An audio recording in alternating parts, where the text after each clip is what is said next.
नमो नमः। श्री कृष्ण चैतन्य प्रभु नित्यानंद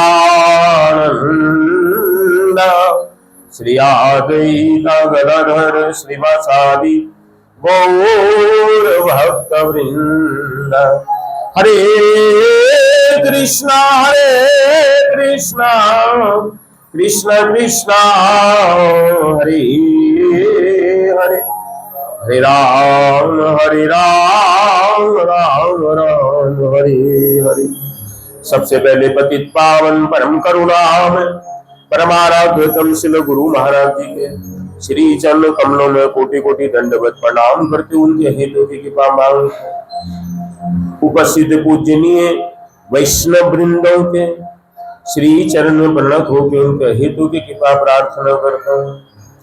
भगवत कथा श्रवण पिपासु सज्जन बिंद मातृ बिंद सबको मैं यथा योग्य अभिवादन करता हूँ। सबकी मंगल की प्रार्थना करता हूँ।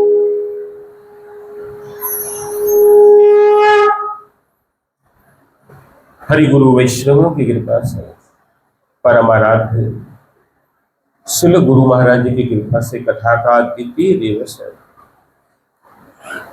नैमिषारण्य के अंदर सूत जी महाराज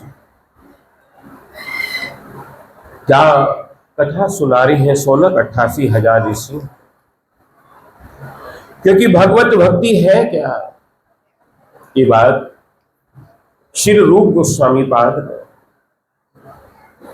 महाप्रभु जी को प्रयाग के अंदर पूछा, मैं कौन हूं, किस लिए जगत में आया हूं, मेरा आने का प्रयोजन क्या है, तो कौन, संसार के 3 ताप मेरे को क्यों जला रहे, आदि दैविक, आदि भौतिक और आध्यात्मिक ताप मेरे को क्यों जला रहे। तब महाप्रभु जी ने अचिंत भेदा भेद उनको बोला था, जीव और ब्रह्म अलग अलग है, एक नहीं। बहुत से लोग आत्मा से परमात्मा उल्टा बोल जाते, वो नहीं। जीव और ब्रह्म 2 प्राणी हैं और इस जीवात्मा के अंदर 2 घोंसले हैं, उसमें 2 पक्षी रहते हैं, एक जीवात्मा और एक परमात्मा। दोनों का कोई संबंध नहीं, लेकिन जब इस जीवात्मा को जरूरत पड़ती है तब ये किसकी तरफ जाता है, परमात्मा की तरफ। तब उनके पास कोई संसार में ऐसा नहीं। गोस्वामी जी कहते हैं कि यद्यपि कहे बिन रहा न कोई, आपकी महिमा को कहे बगैर कोई संसार में रहा नहीं, सब सारा जगत आपकी महिमा को गाता है। उसी तरह जब इस जीवात्मा को जरूरत पड़ती तब ये भगवान की तरफ जाता है और उनके पास प्रार्थना करता, आप ये कर दो, आप वो कर दो। ये सारा भगवान ने कराया, सब उसने कराया, ये बात बोलता। वो यहाँ पे जगत के अंदर आते हैं, अगर वो चाहे, अगर ये 5 मिनट के लिए जो हवा चली बंद कर दें, क्या होगा, सब सपाचट हो जाएगा। वो कुछ भी कर सकते हैं, जगत के जीव इस बात को समझते नहीं, क्योंकि महाप्रभु कह रहे हैं रूप गोस्वामी को, संबंध, अभिधेय और प्रयोजन। जीव का संबंध किससे है, इस जगत के अंदर ये भौतिक संबंध, ये नास्तिक संबंध को लेके देखता है। ये मेरा पुत्र है, ये मेरी स्त्री है, ये मेरा बच्चा है, ये मेरा फलाना है, ये मेरा ठिकाना, सारा जीवन इसी के अंदर गुजार देता। लेकिन जब इसको पता लगता है कि बाहर के लोग तो आके सेवा कर देंगे, लेकिन घर के लोग क्या बोलेंगे, उल्टा बोलेंगे, तब इसको ध्यान होता है कि वास्तविक मेरी यहाँ पे क्या हुई है, भूल हुई। ये समझ नहीं पाता, जिनके लिए सारा जीवन दिया है वही इसको आके क्या करते हैं, आखिरी दिन जब ले जाते हैं तो सिर में क्या मारते हैं, डंडा मारते हैं। अगर उसने कुछ पहना है, सोना सोना पहना है, तो वो क्या करते हैं, सब उतार लेते हैं। जेब में अगर पैसा रख के मरा है तो बड़े खुश होते हैं, पैसा अशुद्ध नहीं है, सोना जेवर अशुद्ध नहीं है, लेकिन वो जीव क्या है, अशुद्ध है। पैसा निकाल लेंगे सारा का सारा नहीं, उसके पर चढ़ाएंगे, घर के लोग तो शमशान वाले सब उठा लेंगे। सोना पहना है तो घर के उतार लेंगे, अगर थोड़ा रह गया तो वो लोग निकाल लेंगे, लेकिन इसको छुएंगे तो क्या हो जाएंगे? अपवित्र हो जाएंगे। ये समझ नहीं पाते ये संसार के लोग, संबंध किसके साथ है। यहाँ पे बोला संबंध किसके साथ है? भगवान का आत्मा एवं संसार क्या है तथा इसका एक दूसरे से क्या संबंध है। इस जीव का संबंध किसके साथ है? भगवान के साथ, जगत के साथ संबंध नहीं। सारे के सारे संबंध उस दिन खत्म हो जाते हैं जिस दिन ये जाने के लिए तैयारी हो जाती है। कोई एक व्यक्ति भी नहीं है कोई कि जो 1 घंटे रख ले, हृदय से लगा ले, प्रेम कर दे, ये मेरा पुत्र है, ये मेरी कन्या, एक भी नहीं। उसके सामने ही बांधना शुरू हो जाते हैं, कंधे पे उठा लेते हैं, थोड़ी देर रोता है, थोड़े दिन रोता है, याद करता, फिर सब भूलता है। और शमशान में जब जाता है तो क्षणिक वैराग्य इसको आता है, ऐसे हम भी जाएंगे, ये वैराग्य आता है बस, और कुछ भी नहीं। वास्तविक संबंध किसके साथ है? महाप्रभु कहते हैं इसका वास्तविक संबंध किसके साथ है? भगवान के साथ। और संबंध ज्ञाता कौन है? मदन मोहन।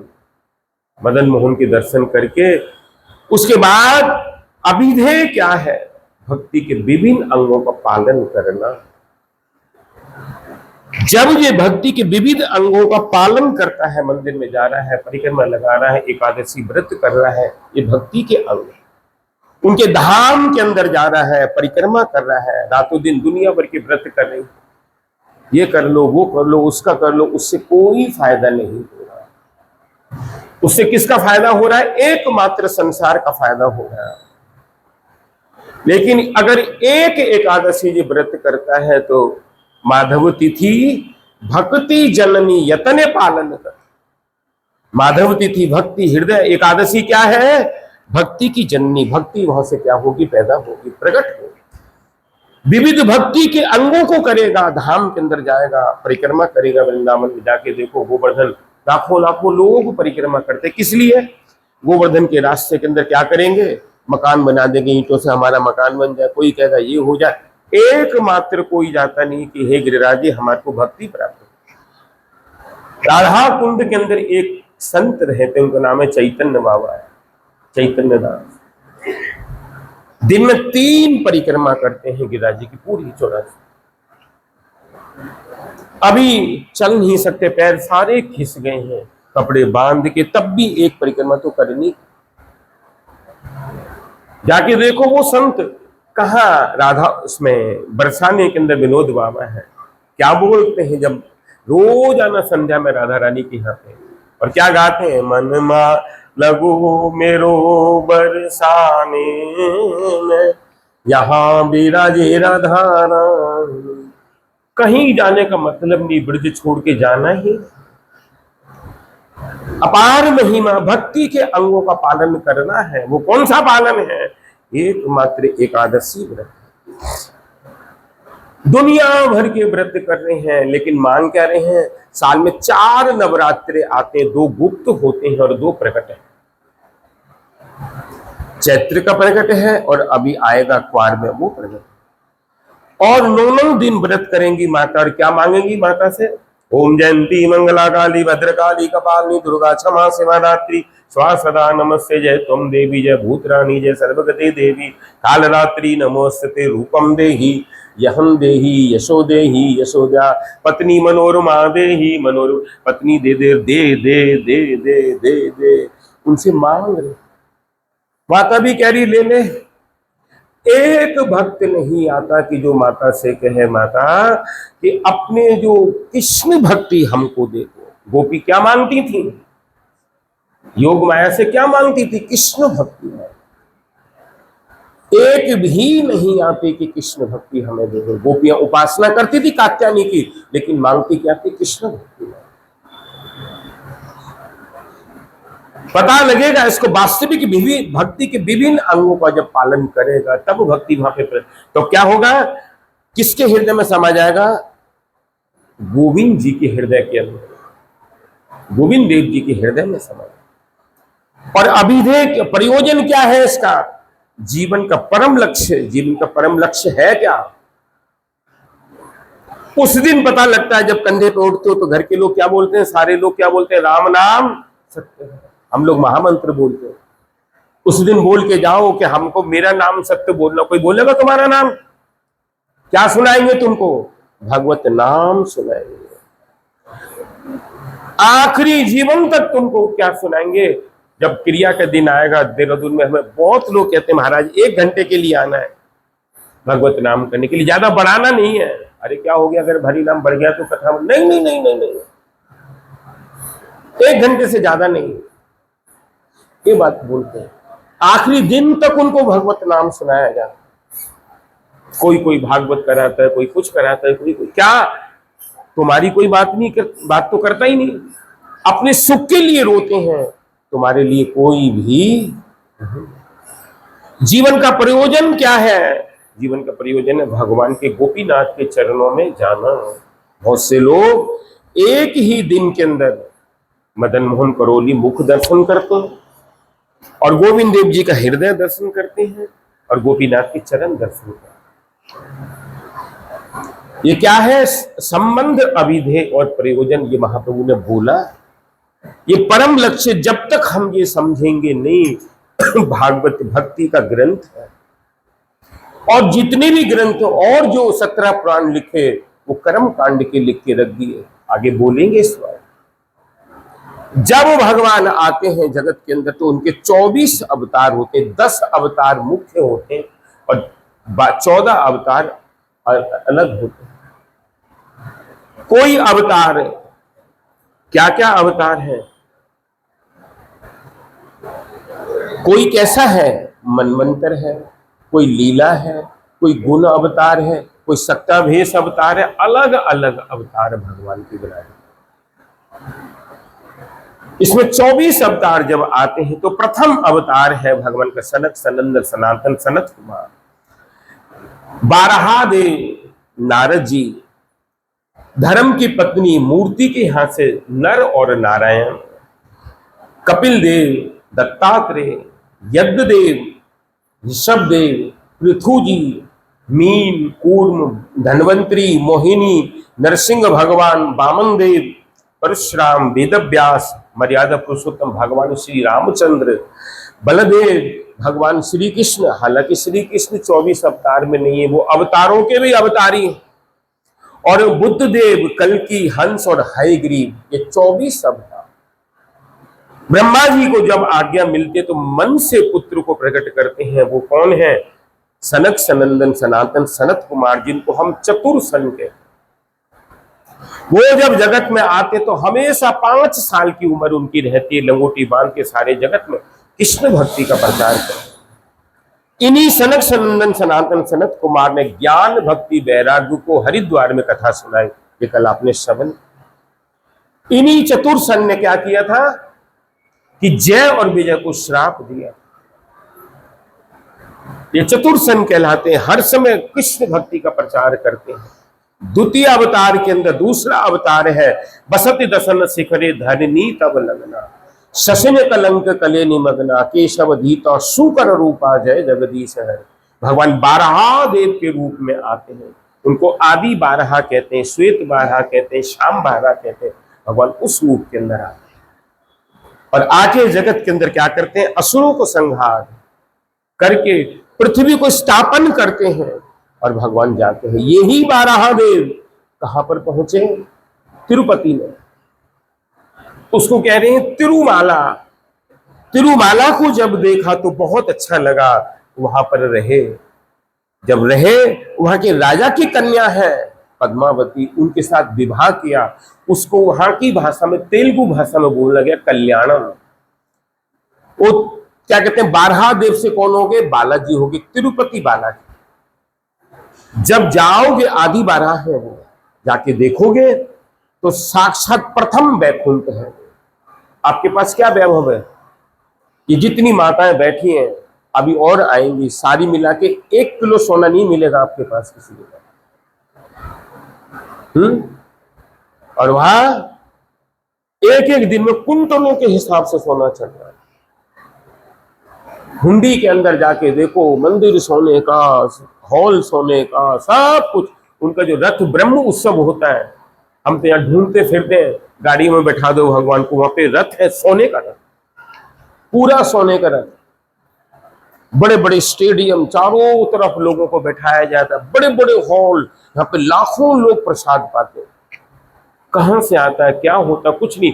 प्रथम वैकुंठ, अष्टम वैकुंठ है बद्रिकाश्रम, पवन मंद सुगंध शीतल हेम मंदिर शोभितम, निकट गंगा बहती निर्मल श्री बद्रीनाथ विष्णु। अष्टम वैकुंठ गए कि नहीं गए बद्रीनाथ? है नहीं गए? अरे जाओ, अब के लेके जाएंगे। इस साल तो बहुत बारिश हुई वहां पे, नहीं जाना नहीं। महाराज अष्टम वैकुंठ है बद्रिकाश्रम, जहां पे बद्रीनाथ विराजमान है, सोने के सिंहासन। अपार महिमा है भगवान की। वो बारहादेव जगत के अंदर आए। तृतीय अवतार है नारद जी का। नारद जी का अवतार हुआ, ब्रह्मा जी के मानस पुत्र हुआ। आगे नारद जी की कथा आएगी। 6 शिष्य बनाए नारद जी ने, 6। कौन? ऋषि वाल्मीकि, मुनि वेदव्यास, और प्रहलाद जी, ध्रुव जी, माता पार्वती और शिकारी व्याध। सबको भगवान की कृपा का पात्र बना दिया। ज्यादा शिष्य नहीं किए, सिर्फ 6 शिष्य। और सारे जगत के अंदर क्या करते हैं? नारायण नारायण नारायण करके घूमते हैं। सब भगवान के, ज्यादातर मन के अंदर विचार क्या रहता है कि कोई भी जीव भगवान की कृपा से वंचित ना रहे, सबके ऊपर भगवान की कृपा होनी चाहिए। नारद जी का काम हमेशा। क्यों? प्रभुपाद कहते हैं कि तुमने अगर एक व्यक्ति को भी पकड़ के कथा सुना के अगर भगवत भक्ति के अंदर लगा दिया तो तुमने बहुत बड़ा पुण्य कर दिया। बार बार कहते हैं कि भैया हर साल कथा करते हैं, तुम आखिरी दिन बोलते हैं कि ये गुटखा, तम्बाकू, पान, बीड़ी, सिगरेट अगर खाते तो यहाँ पे फेंक दो सब, और क्या करो? हरि भक्ति। गले में ये कंठी डालो, तुलसी डालो, इससे तुम्हारा फायदा होगा, नुकसान नहीं। तुम दुनिया भर के झमेले करते हो, लेकिन ये करने के लिए तुम्हारे पास फुर्सत नहीं है। कब होगी ये मेरी समझ में नहीं आ रहा। उसको किसी भी तरह लगा के ये आयोजन करने में कितनी हमें मेहनत होती है, कितना झमेला करना पड़ता है। क्या मिलता है हमें? लोगों के पास जाके निवेदन करते हैं कुछ दे दो, हम तो भिखारी हैं, गुरुजी ने इतना बड़ा कपड़ा गले में डाल दिया, ला दे दे कुछ। किसके लिए?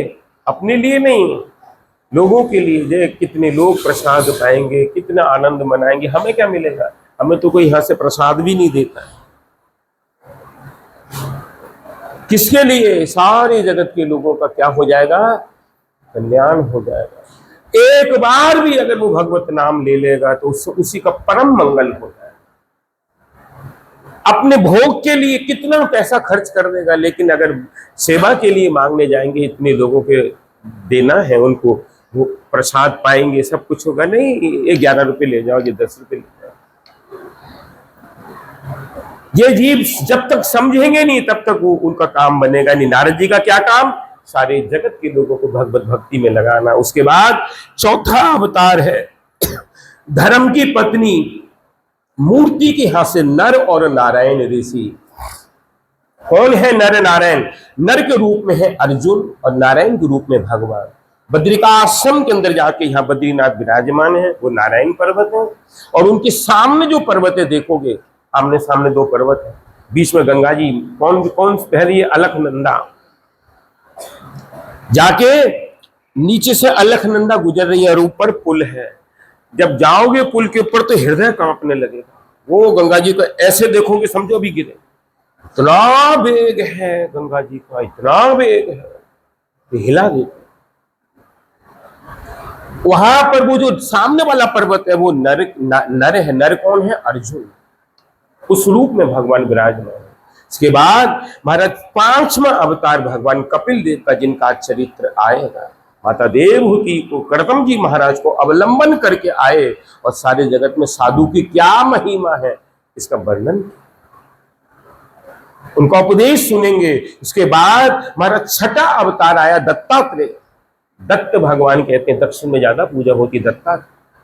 ये कौन है, क्या है कि अनुसैया की महिमा बहुत ज्यादा बढ़ गई, तो तीनों देवियां गुस्सा हो गई। कौन? रमा, लक्ष्मी जी, पार्वती और सरस्वती। उन्होंने तीनों अपने पतियों को भेज दिया, शंकर जी, ब्रह्मा जी और नारायण को, कि उनके पास जाके उसकी परीक्षा लो। तीनों आए, आके कह रहे हैं हमें भिक्षा दो, लेकिन वस्त्र उतार के।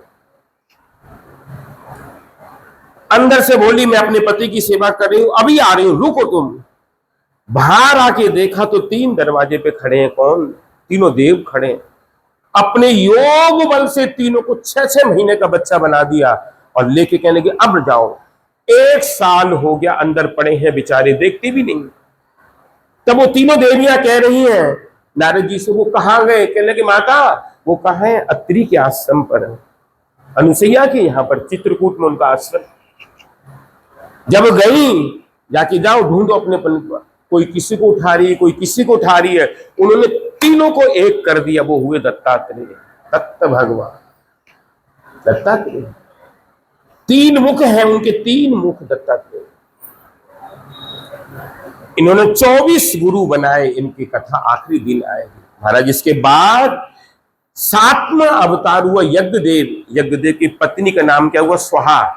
हम स्वाहा बोलते हैं ना, हम जब मंत्र बोलते हैं तो तुम क्या बोलते हो? स्वाहा स्वाहा। तो वो जो स्वाहा है उनकी पत्नी है, वो जिसके नाम को हम स्वाहा बोलेंगे वो उसको जाके उसका भार दे देगी। ये यज्ञदेव हुए। इसके बाद 8वां अवतार आया ऋषभदेव। ऋषभदेव के 100 पुत्र हुए। सबसे बड़े पुत्र हुए राजऋषि भरत, जिनके नाम से ये भारत देश हुआ, राजऋषि भरत। और 81 पुत्र हुए। कौन? कर्मकांडी ब्राह्मण। 9 पुत्र, 9 दीप हुए। नवदीप, 9 दीप कहते हैं। और 9 पुत्र नव जोगिंद्र हुए। आगे इनकी कथा आएगी। अपने ही पुत्रों को उपदेश किया। इन्हीं ऋषभदेव से जैन धर्म का प्राकट्य हुआ। जैन धर्म का नीचे प्राकट्य हुआ। उसके बाद महाराज 9वां अवतार हुआ पृथु महाराज। इनका आगे आप चरित्र सुनोगे। और इन्होंने बहुत सारे यज्ञ किए, बहुत महिमा, आगे कथा आएगी।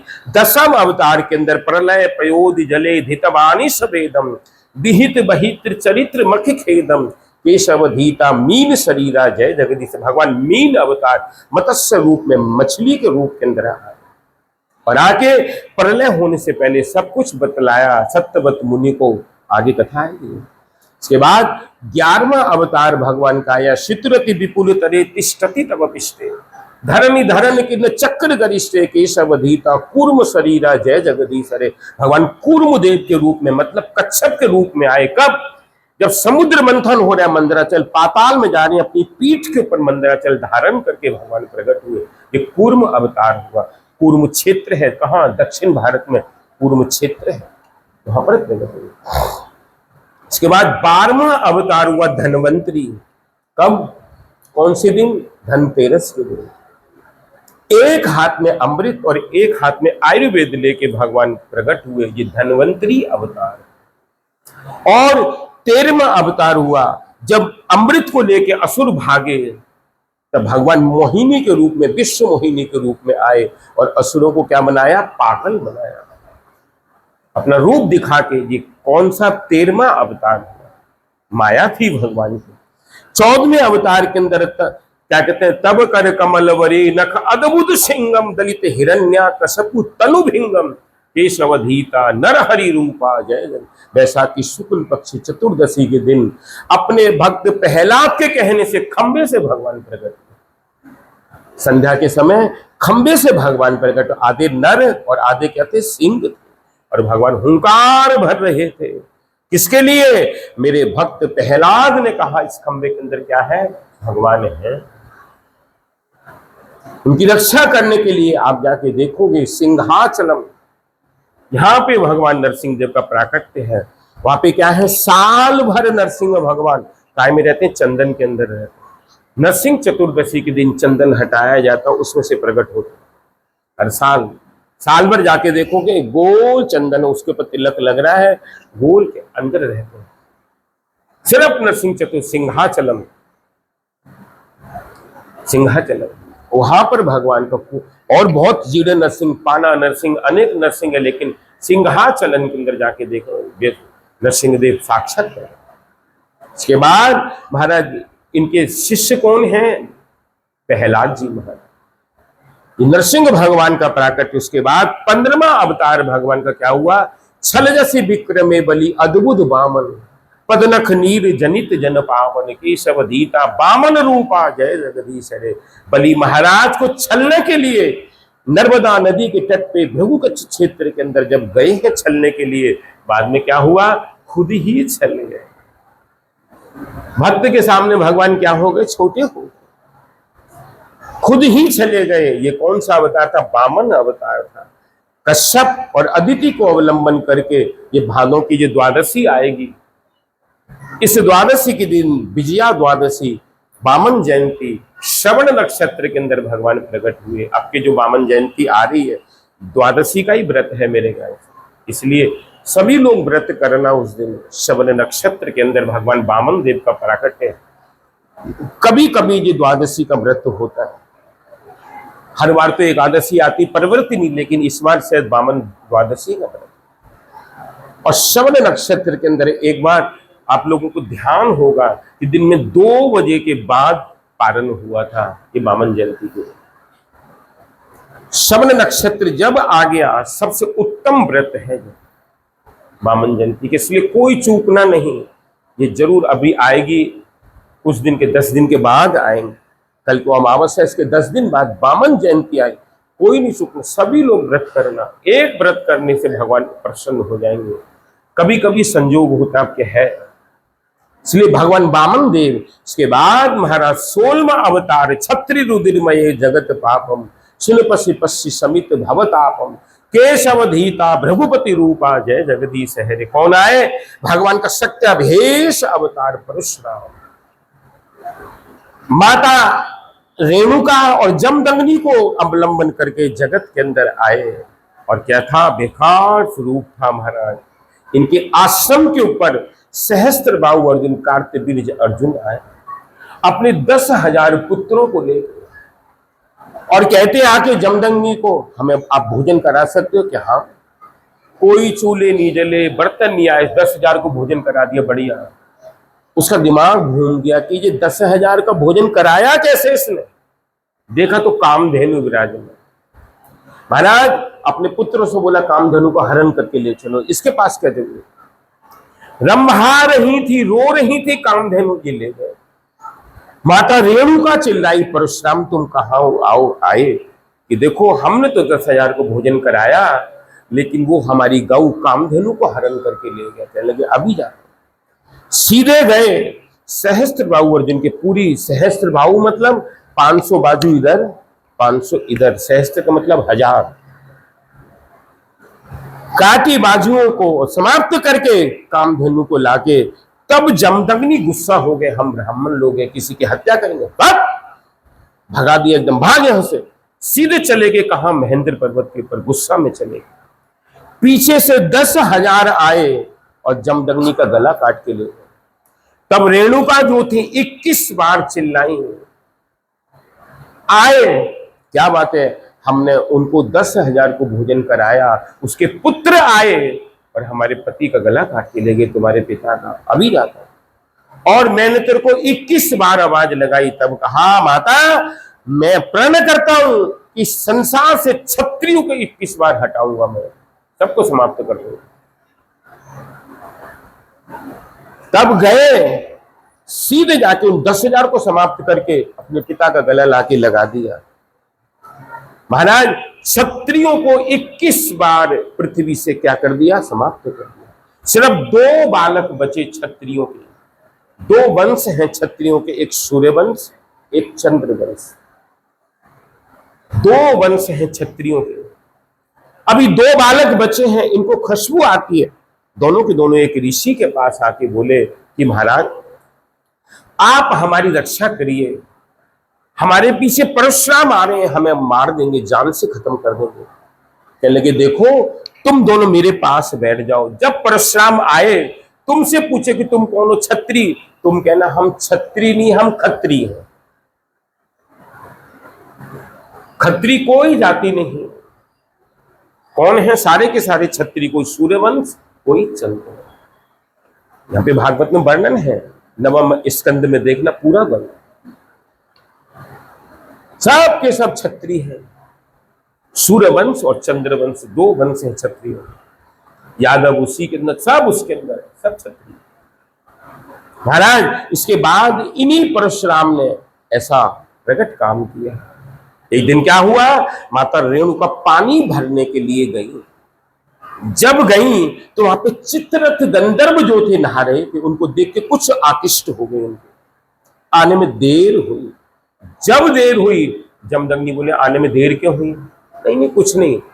ध्यानस्थ होके देखा, अपने पुत्रों को बुला के कहते हैं इसका गला काटो। अपनी माँ का गला कौन काटेगा? परशुराम को बुलाया, भाइयों का माँ का गला काट, सबके गले काट दिए।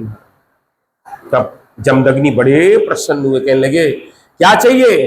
कि मेरे भाइयों का और माँ का सब जीवित हो जाए और इनको ये ज्ञान ना हो कि मैंने ऐसा किया। तब महाराज इन्हीं परशुराम के पास इनके शिष्य थे कौन? पितामह, भीष्म पितामह, द्रोणाचार्य और कर्ण ने इनसे शिक्षा ली। क्या लेके? ब्राह्मण बन के शिक्षा ली। एक दिन शिक्षा दे दी। एक दिन क्या हुआ कि इनकी जंघा पर सिर रख के लेटे थे परशुराम। एक बिच्छू आके इसको काट रहा, जो चुपचाप बैठा। तब कहा कि तू ब्राह्मण नहीं, अगर ब्राह्मण होता उसी वक्त उछल जाता। तू क्षत्रिय है, तूने कपट से मेरे से शिक्षा ली है, इसलिए मैं तेरे को श्राप दे रहा हूं कि जिस दिन तेरा सबसे बड़ा युद्ध का दिन होगा, मेरी सारी विद्या भूल जाएगा। और वो हुआ महाराज। अभिमन्यु के बाद कौन आए? घटोत्कच आए। रात्रि का युद्ध हो रहा था, वो तो आसुरिक माया थी और उनके जैसा तो वीर कोई है ही नहीं। उन्हीं के पुत्र हैं जो बर्बरिक, जो खाटू श्याम, उन्हीं के पुत्र। वो आए और आके सारी की सारी कौरव सेना में हाहाकार मच रहा, जो सबके सब घायल। कर्ण तक उसके सामने टिक नहीं पा रहे, अकेला ही गर्ज रहा। हिडिंबा के पुत्र हैं, भीम के पुत्र, मां का नाम हिडिंबा। तब क्या हुआ कि सुबह हो गई, सुबह और ज्यादा युद्ध बढ़ गया। तब दुर्योधन आके कह रहे हैं, अरे कर्ण, तेरे पास एक महान शक्ति, इसको मार, इसको समाप्त कर, ये तो हमको खा जाएगा सबको। नहीं, वो शक्ति तो मैंने अर्जुन के लिए रखी है। तो दुर्योधन कह रहे, हम जिंदा बचेंगे तो अर्जुन को मारेंगे, ये तो हमें समाप्त करेगा, ये छोड़ेगा नहीं किसी को। तुम सबकी देखो हालत क्या हुई है। जब मर्म वचन बोला तो उसी समय कर्ण ने क्या किया, वो शक्ति का आवाहन किया और वो शक्ति लगी कहां? घटोत्कच को हृदय में लगी। जब गिरने लगे तो कौरवों की सेना पे गिरे। 3 अक्षोणी सेना अपने ऊपर दबा के मर गए। चले, भगवान ताली बजा रहे थे। भीम को गुस्सा आ गया, मेरा पुत्र चला गया इतना बलवान और आप ताली बजा हंस रहे हो। कहने के कि अरे भीम, आज हमने युद्ध जीत लिया, एक शक्ति और है इसके पास, उसको मैं देखूंगा। जब उसने वो शक्ति को चलाया, भगवान ने रथ को नीचे कर दिया, उसका मुकुट ले गई, अर्जुन का मुकुट ले गई उसे। और वो आखिरी दिन था, बड़ा भारी युद्ध, 17वां दिन था, युद्ध हो रहा था। महाराज भगवान बोलते हैं कि अर्जुन, ये सामने वाला जो प्रतिद्वंदी है, ये साधारण व्यक्ति नहीं है। तो क्या कर, दिव्य अस्त्र चला। जब आवाहन किया, दिव्य अस्त्र आना शुरू हुए और इसने जब आवाहन किया, सब भूल गया और इसका पहिया दब गया, क्योंकि वो श्राप आया। किसका? ये पितामह, इनका परशुराम श्राप आया, परशुराम का श्राप आया। ये परशुराम जी, यही परशुराम, इन्होंने क्या किया? जब जानकी जी के विवाह के अंदर राम जी ने धनुष तोड़ा था, यहां पर भी आए। यही कौन है? सत्याभिषेक अवतार है भगवान का। इसके बाद हमारा 17वां अवतार है भगवान का, मुनि वेद व्यास। कौन से दिन प्रकट है? जो गुरु पूर्णिमा, मुड़िया पूनो कहते हैं, उस दिन इनका प्राकट्य है। ऋषि पाराशर माता सत्यवती को अवलंबन करके जगत में आए। सत्यवती मत्स्य कन्या है, मछली की कन्या है। उनके शरीर से मछली की गंध आती है। बाद में इन्हीं सत्यवती के साथ महाराज शांतनु ने विवाह किया, जिनके विचित्र वीर और चित्रांगद है ये सत्यवती। आगे महाराज मुनि वेद व्यास, इन्होंने क्या लिखा? 17 पुराण, 18वां पुराण क्या लिखा? श्रीमद् भागवत, 4 वेद, 6 शास्त्र और महाभारत, गीता, सब कुछ मुनि वेद, ये सत्यावेश अवतार भगवान। इसके बाद महाराज 18वां अवतार वितरसी जिक्षुरणे धिगुपति कमनीयम दशमुख मौल बलि रमणीयम केशवधीता राम शरीरा जय जगदीश। अरे भगवान मर्यादा पुरुषोत्तम श्री राम, आगे इनका चरित्र सुनेंगे। 19वें अवतार के अंदर बहुत बसन बिसने जल धावम हलहत धीत मिलित जमुना हवम केशवधीता हलधर रूपा जय जगदीश। अरे कौन? भगवान बलदेव दाऊ जी बलदेव के रूप के अंदर आए हैं जगत के अंदर। क्या किया? गुरु रूप में काम किया, शासन किया, सबके ऊपर शासन करते हैं। 20वां अवतार यहाँ पर लिखा है भगवान के श्री कृष्ण का नाम, लेकिन सुखदेव जी लिखते हैं एते चांस कला पुंसो कृष्ण से भगवान स्वयं। कृष्ण कौन है? स्वयं भगवान है। 16 कलाओं को लेके आते हैं। भगवान राम 12 कला को लेते हैं। 4 गुण ज्यादा है, लीला माधुर्य, गुण माधुर्य, रूप माधुर्य और वेणु माधुर्य। ये 4 गुण भगवान में ज्यादा है, इसलिए वो सबसे ऊपर सारे अवतारों के। 10 अवतार में क्या बोलते हैं? केशवधीता, कृष्ण तुम ही, मीन, बराह, नरसिंह, वामन, परशुराम, राम, परशुराम, वेद, सब कुछ तुम ही हो, इसलिए वो अवतारों के अवतारी है। 21वां अवतार निंदिस यज्ञ विदेह रहसुति जातम सदय हृदय दशित पशु भातम केशवधीता बुद्ध शरीरा जय जगदीश। अरे भगवान बुद्ध देव के रूप में आए। कब? जब भगवान कृष्ण चले गए तो चारों तरफ हिंसा फैली। उस हिंसा को रोकने के लिए गया धाम के अंदर भगवान बुद्ध देव के रूप में प्रकट हुए और ऐसा किया, हिंसा को अहिंसा परमो धर्म कर दिया। बुद्धम शरणम गच्छामि, ये किया। जब सब ये हो गए तो सब बुद्धवादी हो और सब बैठ के खाली ऐसे ऐसे घुमा रहे और कोई सृष्टि को उत्पन्न होना ही बंद हो गया। तब भगवान को चिंता हुई, ये तो गलत हो गया। तब अपने भक्तों को भेजा यहाँ पे बुद्धवाद को हटाने के लिए, नहीं हटा पाए। तब जगत गुरु शंकराचार्य जी आए, उन्होंने क्या किया? बुद्धवाद की जड़ को उखाड़ा, चीन और लंका में फेंक दिया। हमारे यहाँ पे ये सब नहीं चलेगा। तब वो शंकराचार्य जी ने तो हटाया, इसलिए शंकर भाष्य, आचार्य शंकर है, कोई साधारण व्यक्ति नहीं, आचार्य तो एक ही हुए। लेकिन लोगों ने क्या किया? पहली बात को ले लिया, सोहम ब्रह्म अस्मि, लेकिन बाद में उन्होंने बोला, क्या कहते हैं? पुनरपि जननम पुनरपि मरणम जननी जठरे पुनरपि सहनम ए संसारे दुर्ग विस्तारे कृपा पारे पाहे मुरारे भज गोविंदम गोविंदम भज मूढ़मते मूढ़मती गोविंद का भजन कर। ये बात को ली नहीं किसी ने। तब उसके लिए तुलसीदास, रहीम जी, कबीर, मीराबाई, ना गुरु नानक देव सब आए, प्रचार हुआ, लेकिन हुआ नहीं। तब स्वयं प्रभु महाप्रभु आए और क्या किया? जगत में भक्ति का प्रचार, तब प्रचार हुआ। और उसके बाद महाराज 22वां अवतार होगा। अभी कलयुग की कौन सी चल रही, क्या समय है? कलयुग का प्रथम चरण है। संवत 2081 हमारा जो विक्रमी संवत है वो चल रहा है। चैत्र का पहला नवरात्र जो आता है, हमारा नया साल आता है। अंग्रेजों का 1 जनवरी, वो कौन सा है? 2024।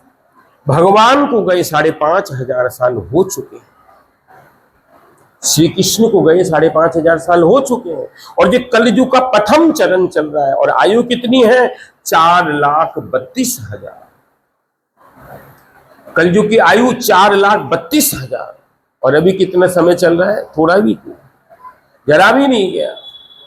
मध्य आएगा, फिर अंत आएगा। जब अंत आएगा तो 12 सूर्य देखो कितना हैरान कर रहे हैं, नहीं? इतने पंखे लगा रखे तब भी गर्म हो रहा, पसीने आ रहे हैं। उस समय 12 आदित्य, 12 सूर्य एक साथ आकाश में प्रकट हो जाएंगे। मनुष्य की उम्र और लंबाई, हाइट कितनी हो जाएगी? 1 फुट हो जाएगी। चारों तरफ हिंसा फैलेगी। तब भगवान मुरादाबाद के पास एक गांव है, कौन सा? संभल। संभल आप लोगों ने सुना होगा। वहां पे ब्राह्मणों के घरों में भगवान अवतीर्ण होंगे और सेना इकट्ठे होंगे, तब जाके ये क्या होगा? समाप्त होगा। कलयुग का अंतिम चरण, अभी तो प्रथम चरण। लेकिन एक पुरी के एक व्यक्ति ने लिखा है, वहां से पुरी से आया है, हमारे पास संवाद आया कि ये 32 के अंदर ही समाप्त हो जाएगा ये कलयुग, ऐसा लिखा है। क्योंकि इतना अनाचार बढ़ गया कि 32 में ही समाप्त हो गया, अनाचार की सीमा को पार कर गए हैं। जहां जाके देखो, अभी रात्रि को जाके देखो, शराब के ठेकों को दुकान, मुर्गे मांस सब खा रहे हैं। कोई अनाचार को समझ नहीं रहा ये क्या है क्या नहीं है। सारे तीर्थों में जाके देखो, एकमात्र एक तीर्थ बचा है बस, यहाँ पे प्याज लहसुन नहीं है, कुछ नहीं है। वो कौन सा है? कटरे से वैष्णो देवी। बाकी सब तीर्थों में जाके देखो। हरिद्वार में तो गंगा जी के तट के ऊपर प्याज। उनसे पूछा, भैया ये क्या कर रहा है यहाँ, क्यों गंगा जी के तट पे खिला रहा तो प्याज, क्या हो गया इससे? कोई, ये तो सबसे बड़ी चीज है। कोई भी तीर्थ बाकी नहीं।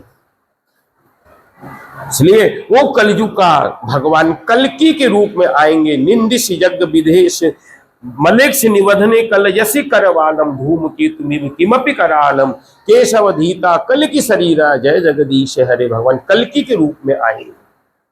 और उसके बाद 23वां अवतार होगा हंस अवतार। भगवान हंस के रूप में आएंगे, सनकादिकों को उपदेश करेंगे। और 24वां अवतार जब कलयुग जाने लगेंगे, प्रलय आने लगेगी, ब्रह्मा जी को नींद आएगी तो मुख से वेद निकल के भागेंगे। कौन ले जाएंगे? असुर। तब भगवान हयग्रीव, हयग्रीव मतलब घोड़े के रूप में आएंगे और आके सब असुरों को समाप्त करके वेदों को पुनः लाके स्थापन करेंगे। ये 24 अवतार भगवान के हैं। इसके बाद महाराज अपने आश्रम के ऊपर बैठे मुनि वेद व्यास, और मन के अंदर क्या हो गया? असंतोष हो गया, कष्ट हो गया। घर के लोग हम लोगों से कोई ऐसी बात जब बोल देते हैं तो मन में क्या होता है? दुख होता है। हम लोग कहाँ जाते हैं? भगवान के पास आके बैठते हैं। थोड़ी देर के बाद कोई एक ऐसी वस्तु भगवान की तरफ से आती, मन को क्या कर देती? शांत कर देती। करती नहीं करती? अभी देखा है कि नहीं देखा? विचार करके देख ले महाराज। मन असंतोष हो गया, अपने आश्रम के ऊपर बैठे हैं मुनि वेद व्यास। अपने गुरुदेव को याद किया। गुरु जी कौन है? नारद जी महाराज। नारद जी पहुंचे, मुझे क्यों बुलाया है? कि नारद जी, मैंने 4 वेद, 17 पुराण, 6 शास्त्र और महाभारत, गीता सब कुछ लिखा, लेकिन मेरे को शांति नहीं। तब नारद जी कह रहे हैं कि तुमने, हम किसी को शांति देंगे तो भी तो हमें शांति मिलेगी। तुमने किसी को शांति दी? 17 जो पुराण लिखे हैं, सारे के सारे कर्म कांड के पुराण लिखे। लोगों को इतना कर्म कांड तुमने कर दिया, ये कर, वो कर, फलाना कर, ठिकाना कर, दुनिया भर का झमेला तुमने पाल दिया। क्यों किया तुमने ऐसा? तुमने एक गलत काम किया कि पशुओं की बलि लिख दी। क्यों लिखी तुमने? किस लिए लिखी? जानते हो, हमारे यहाँ पे देवियों को बलि नहीं चढ़ती, लेकिन जाओ कलकत्ता में, कामाख्या में जाओ, ओहो बकरे कट रहे, सवेरे से कटिंग हो रही, सवेरे से बकरे कट रहे हैं। और क्या कहते हैं, वहां कामाख्या में जाके देखो, हो भैंसे कट रहे हैं, कबूतर, बकरे, धूम मची। अपनी इच्छा पूर्ति करने के लिए लोग इन पशुओं की बलि करते हैं। किस लिए तुमने ऐसा किया? बोलो। हम किसी को शांति देंगे, हमें शांति प्राप्त होगी। हम किसी को अशांत करेंगे, हम कहां से शांत होंगे? जीवन निर्वाय आने उद्वेग न देवे, पर उपकार निज सुख पासा रीवे। जीवन के अंदर किसी को उद्वेग नहीं देना। तुम दूसरे को उद्वेग दोगे, वही उद्वेग तुमको भी मिलेगा। क्या समझ रखा तुमने? जो दुख हम दूसरे को देंगे, वही दुख हमारे जीवन के अंदर आएगा। यहाँ पे वर्णन।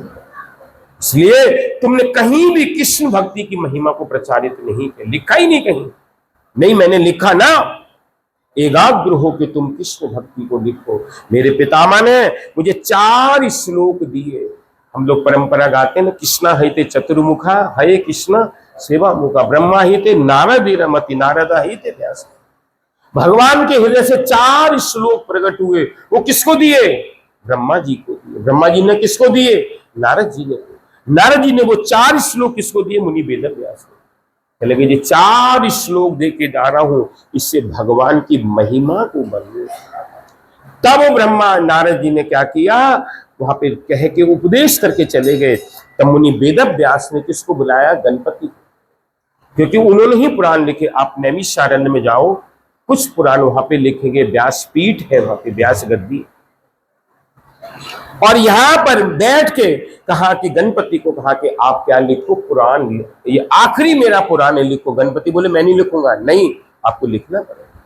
ठीक है मैं लिखूंगा, लेकिन एक बात है, वो क्या, कि अगर आपने बोलना बंद किया तो मैंने लिखना बंद कर देगा। तब नारद जी क्या कहते हैं, व्यास जी कह रहे हैं कि जो मैं भाषा टीका लिखूंगा, जो मैं बोलूंगा, उसकी टीका तुमको करनी है। कहने लगे मुझे फंसा दिया, मैं टीका लिखूंगा, तुम दूसरा श्लोक तैयार करोगे, जाके देखोगे 4 श्लोक से 18,000 श्लोक प्रकट। काय से शुरू किया, ध्यान से शुरू किया, और समाप्त काय पे किया, नाम संकीर्तनम यस्य सर्व पाप प्रणाशनम प्रणामो दुख समनम तम नमामि हरिम परम। कि नाम संकीर्तन सब लोग करना, उससे तुम्हारा कल्याण होगा और किसी से कल्याण नहीं होगा। एकमात्र नाम कीर्तन और परम शांति प्राप्त हुई है। जाके देखोगे बद्रिका आश्रम में, उनका आश्रम का नाम है संप्रास आश्रम। सरस्वती नदी के तट के ऊपर गणपति की गुफा अलग है, व्यास जी की गुफा अलग है। वहां से वो हृदय में प्रकाशित करते तो उनके पास वो प्रकट होता था, श्लोक प्रकट होता। 4 श्लोक से 18,000 श्लोक यहां पर। इसके बाद उनको परम संतोष हो गया। उसके बाद व्यास जी ने कुछ नहीं लिखा। ये परम संतोष प्राप्त हुआ जी भागवत लिख के, आखिरी ग्रंथ श्रीमद् भागवत। इसके बाद महाराज नारद जी का जीवन चरित्र, अपने गुरु जी की महिमा को गान करें। नारद जी कह रहे मैं कौन था, दासी का पुत्र था।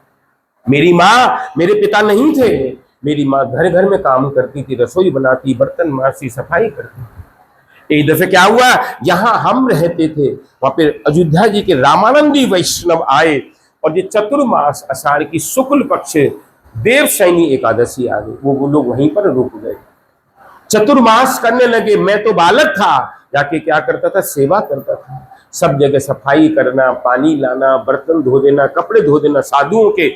एक दिन एक बड़ा उत्सव था, तो बड़े उत्सव के अंदर क्या हुआ, बहुत लोग आए, लेकिन उस दिन मेरे को किसी ने पूछा नहीं। मेरे को भूख लग रही थी, मेरी माता तो गई थी काम करने।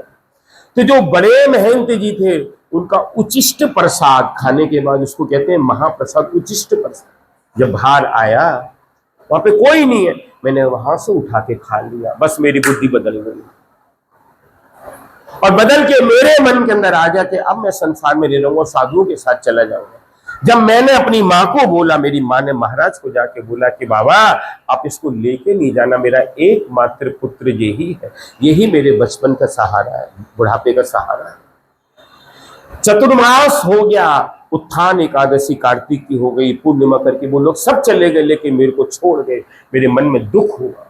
एक दिन क्या हुआ, मेरी माँ दूध निकाल रही थी, उसको सर्प ने काट लिया, वो चली गई। 2 आंखों में से 2 तरह के आंसू आ रहे थे, एक ठंडे एक गरम। ठंडे क्यों आ रहे थे, अच्छा है ये चली गई। गरम क्यों आ रहे थे, कि मेरी माँ मर गई। मेरी माँ का दहा करके मैं सीधा चला गया गांव नगर अहीरों की बस्तियों में, घूमता घूमता एक घने जंगल के अंदर बट वृक्ष के नीचे जाके बैठ गया ध्यान में। वहां पे आकाशवाणी हुई कि अरे क्या कहते हैं, देख बालक, इस जन्म में तेरे को भगवान नहीं मिलेंगे, दूसरे जन्म में तू ब्रह्मा जी का मानस पुत्र होगा। तब मैं दूसरे जन्म में मेरा जन्म का हुआ, ब्रह्मा जी का पुत्र हुआ। अब मैं जब मर्जी जाता हूं भगवान के दर्शन करता हूं, तो मेरा मानस पुत्र हुआ। नारद जी का चरित्र आया। उसके बाद महाराज जब महाभारत का युद्ध आखिरी दिन 17वें दिन जब चले गए, कर्ण चले गए, तब दुर्योधन ठंडा पड़ गया, कोई भी नहीं, सब चले गए। तब दुर्योधन 18वें दिन क्या किया, उसने तालाब में जाके जल को स्तंभित कर दिया। स्तंभित मतलब बर्फ की तरह जमा दिया और अपने आप नीचे छुप गया। इधर भगवान पांडवों को लेके घूम रहे हैं कि अरे दुर्योधन तू कहां है, ढूंढ रहे हैं। तब एक शिकारी व्याध ने, आप लोग आगे आ जाइए ना, पहले शुरू से आगे आ जाइए, और आगे आ जाइए, आगे आ जाइए।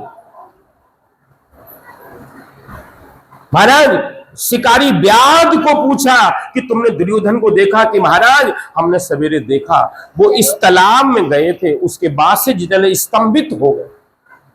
आवाज लगाई, तू बाहर आ, तू नहीं युद्ध शुरू किया तो तू ही समाप्त करेगा।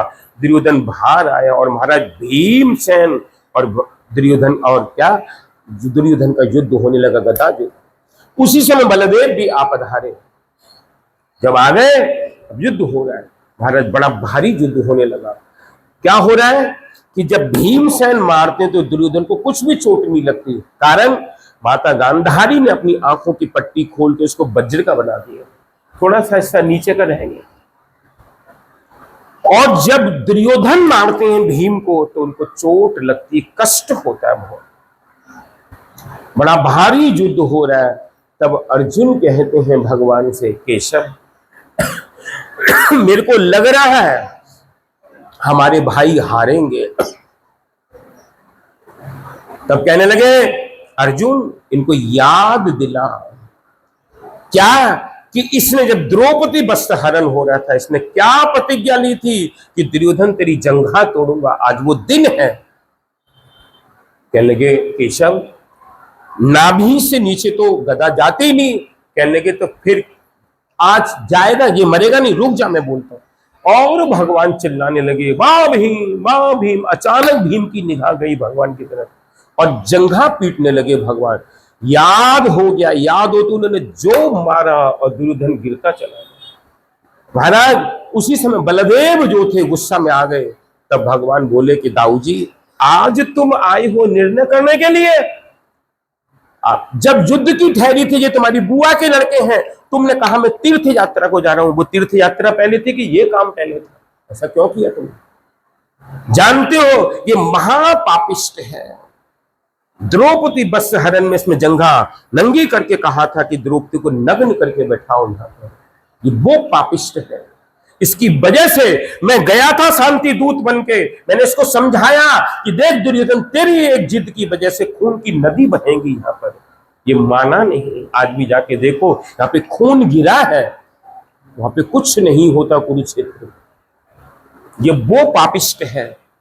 हाँ महाराज ये लोग सब चले गए, उनके पास सिर्फ 3 बचे थे। कौन? कृपाचार्य और अश्वत्थामा और कित्तवर्मा। कित्तवर्मा तो द्वारका चले जाएंगे।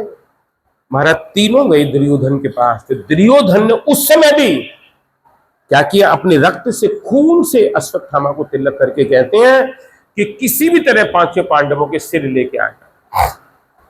भगवान तो जानते थे वो युद्ध की विजय का दिन था, पांडवों को अलग सुला दिया।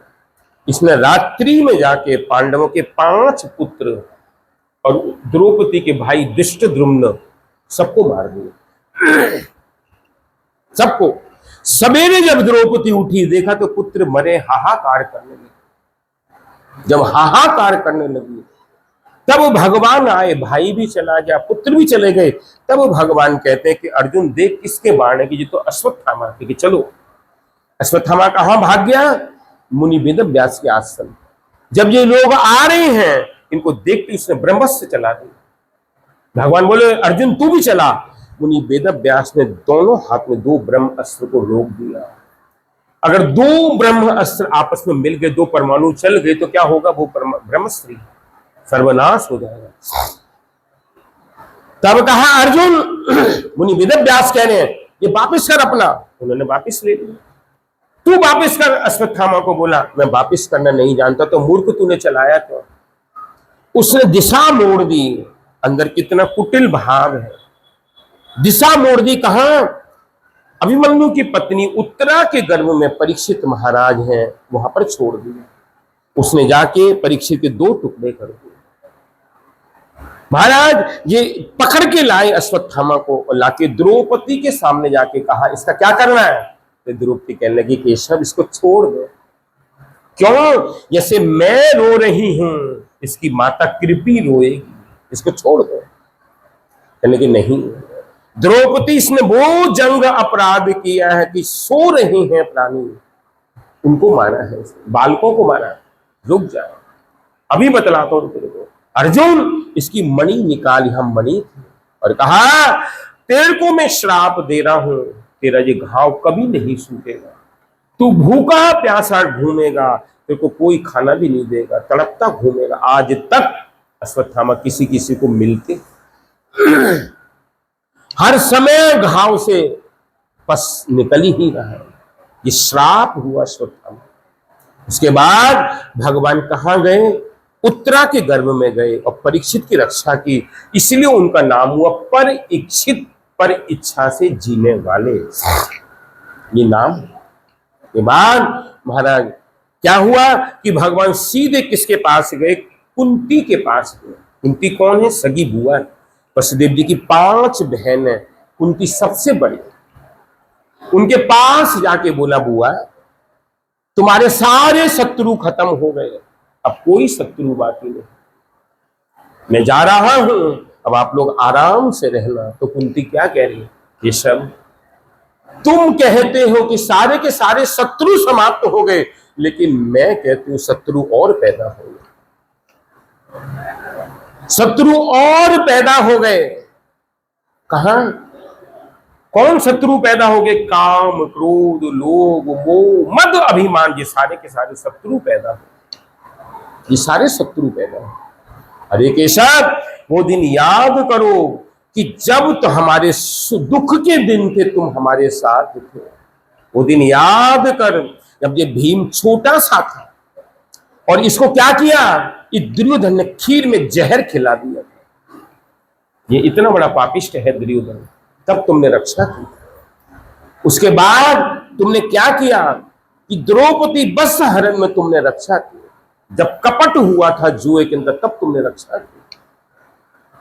महाभारत के युद्ध में कमांड संभाली। एक दिन क्या किया कि दुर्वासा ऋषि आके दुर्योधन के पास क्या हुए? अतिथि हुए। दुर्योधन ने इतनी सेवा की कि कहने लगा दुर्योधन कि महाराज, आपने जैसी सेवा हमको दी है, वैसी सेवा किसको देना? हमारे पांडवों को देना। वो जंगल में, लेकिन जाना संध्या के समय। मन में क्या है? कपट। जाना कब? संध्या के समय जाना। ठीक है महाराज। क्यों? संध्या के समय जब गए, इनको देखते ही महाराज युधिष्ठिर बोले, 10,000 शिष्यों के साथ तुम्हारे यहाँ पे 2 व्यक्ति आ जाए, तुम घबरा जाते हो, इसको क्या खिलाएं, क्या करना, ये कहां से कलेश आ गया? कैसे खिलाएंगे इसको? क्या खिलाएंगे? ब्रजवासी तो कहते हैं कड़ी पकौड़ी बेसन की, अब रास्ता पकड़ स्टेशन की, भाग यहां से। और 10,000 एक साथ। युधिष्ठिर महाराज कह रहे हैं, महाराज आपके लिए भोजन तैयार है, आप आइए, हम स्नान करने जा रहे हैं। आके युधिष्ठिर ने द्रौपदी को पूछा, तुमने भोजन कर लिया? कि मैंने अभी अभी किया है। कि सर्वनाश हुआ। उसको तो मैंने निमंत्रण किया 10,000 के साथ, क्योंकि अक्षय तृतीया जब आती है तो द्रौपदी को अक्षय पात्र दिया था इंद्रदेव ने, और कहा था द्रौपदी तू भोजन नहीं करेगी, सारे जगत को भोजन करा देगी, अगर तूने कर दिया तो एक व्यक्ति को भी नहीं करा सकता। तब द्रौपदी कह रही है, कृष्ण कृष्ण महाभागो, हे प्रभु आप आइए, हमारी रक्षा कीजिए, अगर आप नहीं आए तो ये हमें श्राप देगा। तो दुर्वासा है, ये हमें श्राप देगा। उसी समय भागे चले आ रहे हैं द्वारिका से और आके कह रहे हैं, कृष्णा, द्रौपदी को कृष्णा बोलते थे, कृष्णा मुझे भूख लग रही है। लो तुम भी भूखे आ गए? कहने कि तू देर मत कर, अपनी थाली ला, गिलास में पानी ला। भारत थाली में कहीं कहीं वर्णन एक साग लगा था, कहीं वर्णन एक चावल लगा, उठा के मुंह में डाला और पानी पी के कहते तृप्तो अस्मि। कहने लगे भीम बुला के ला उसको, दुर्वासा को। भीम तो भीम, वो तो किसी की बात मानते नहीं कृष्ण के अलावा। वो जा रहे, अरे दुर्वासा, अरे दुर्वासा। तब तक दुर्वासा कह रहे कि भैया तुमको किसी को खाना है, मेरा तो कंठ तक बड़ा डकार आ रही है। कहने लगे हमारी ये हालत है कि भीम की आवाज सुन के 10,000 भाग गए। कहने लगे आपने वहां पे हमारी रक्षा की, महाभारत का सारा कमांड आपने संभाला था प्रभु, आपने हमारी हर जगह रक्षा की। हमारे जब दुख के दिन थे आप हमारे साथ थे, लेकिन आज सुख के दिन आए, आप जा रहे हैं। वो धन्य है कौन? कृष्णाय वासुदेवाय देवकी नंदनाय च नंद गोप कुमाराय गोविंदाय नमो नमः। विपद संतु न शाश्वतम तत्र जत्र जगत गुरु भवतो दर्शनम तस्यम पुनः भवत दर्शनम। प्रभु आप विपत के अंदर आके हमारे पर कृपा करते हैं, आप विपत भंजन है, आप हमारे पर कृपा की है, आपने, आप हमारे पर दया कीजिए। आपसे ये झोली फैला के आपकी बुआ मांग रही है, आप देंगे? हैरान हो रहे देख के। आपको क्या चाहिए? कि संसार के जितने दुख हैं मेरी झोली में भर दो, मुझे सुख नहीं चाहिए। माता कुंती मांग रही है, संसार के सारे दुख मेरी झोली में भर दो। क्यों? दुख में आप हमारे साथ थे, आज जब सुख के दिन है आप जा रहे हो, वो सुख का क्या शिशु के तरह तरह, क्यों? वो सुख का फायदा क्या हुआ? आप है ही नहीं हमारे साथ, ये दुख दे दो हमें। भगवान रो रहे थे कि कैसा है। उसके बाद वहां से सीधे पितामह के पास पहुंचे। वो दिन कौन सा था? 14 जनवरी, मकर संक्रांति, सूर्यदेव उत्तरायण हो रहे थे। आज पितामह जाएंगे। बड़े बड़े इच्छा मृत्यु है, बड़े बड़े तत्ववेता, ऋषि, देवता सब वहां पे उपस्थित थे। पितामह ने देख कर भगवान को क्या किया? विष्णु सहस्त्र नाम पाठ किया। विष्णु सहस्त्र नाम पाठ कर किया जब, तब कहा एक बात पूछनी है आपसे। क्या? कि जो 6 महीने मेरे को सर सैया मिली है, बाण की सैया मिली है, इसका कारण क्या है? तब कहा पितामह आपने अपना पूर्व जन्म देखा, मैंने 100 जन्म तक देखा, मैंने कोई गलत काम नहीं किया। कहने लगे उससे आगे देखो। दिखाया। क्या दिखाया? कि पितामह जो है रास्ते से जा रहे हैं, एक सांप रास्ते से गुजर रहा है। तब पितामह के मन के अंदर आ गया, ये तो किसी को काट खाएगा या दब जाएगा किसी के नीचे। उन्होंने तो समझा अच्छा होगा, एक डंडे से उठाया और जोर से फेंक दिया। वो कहां जाके गिरा?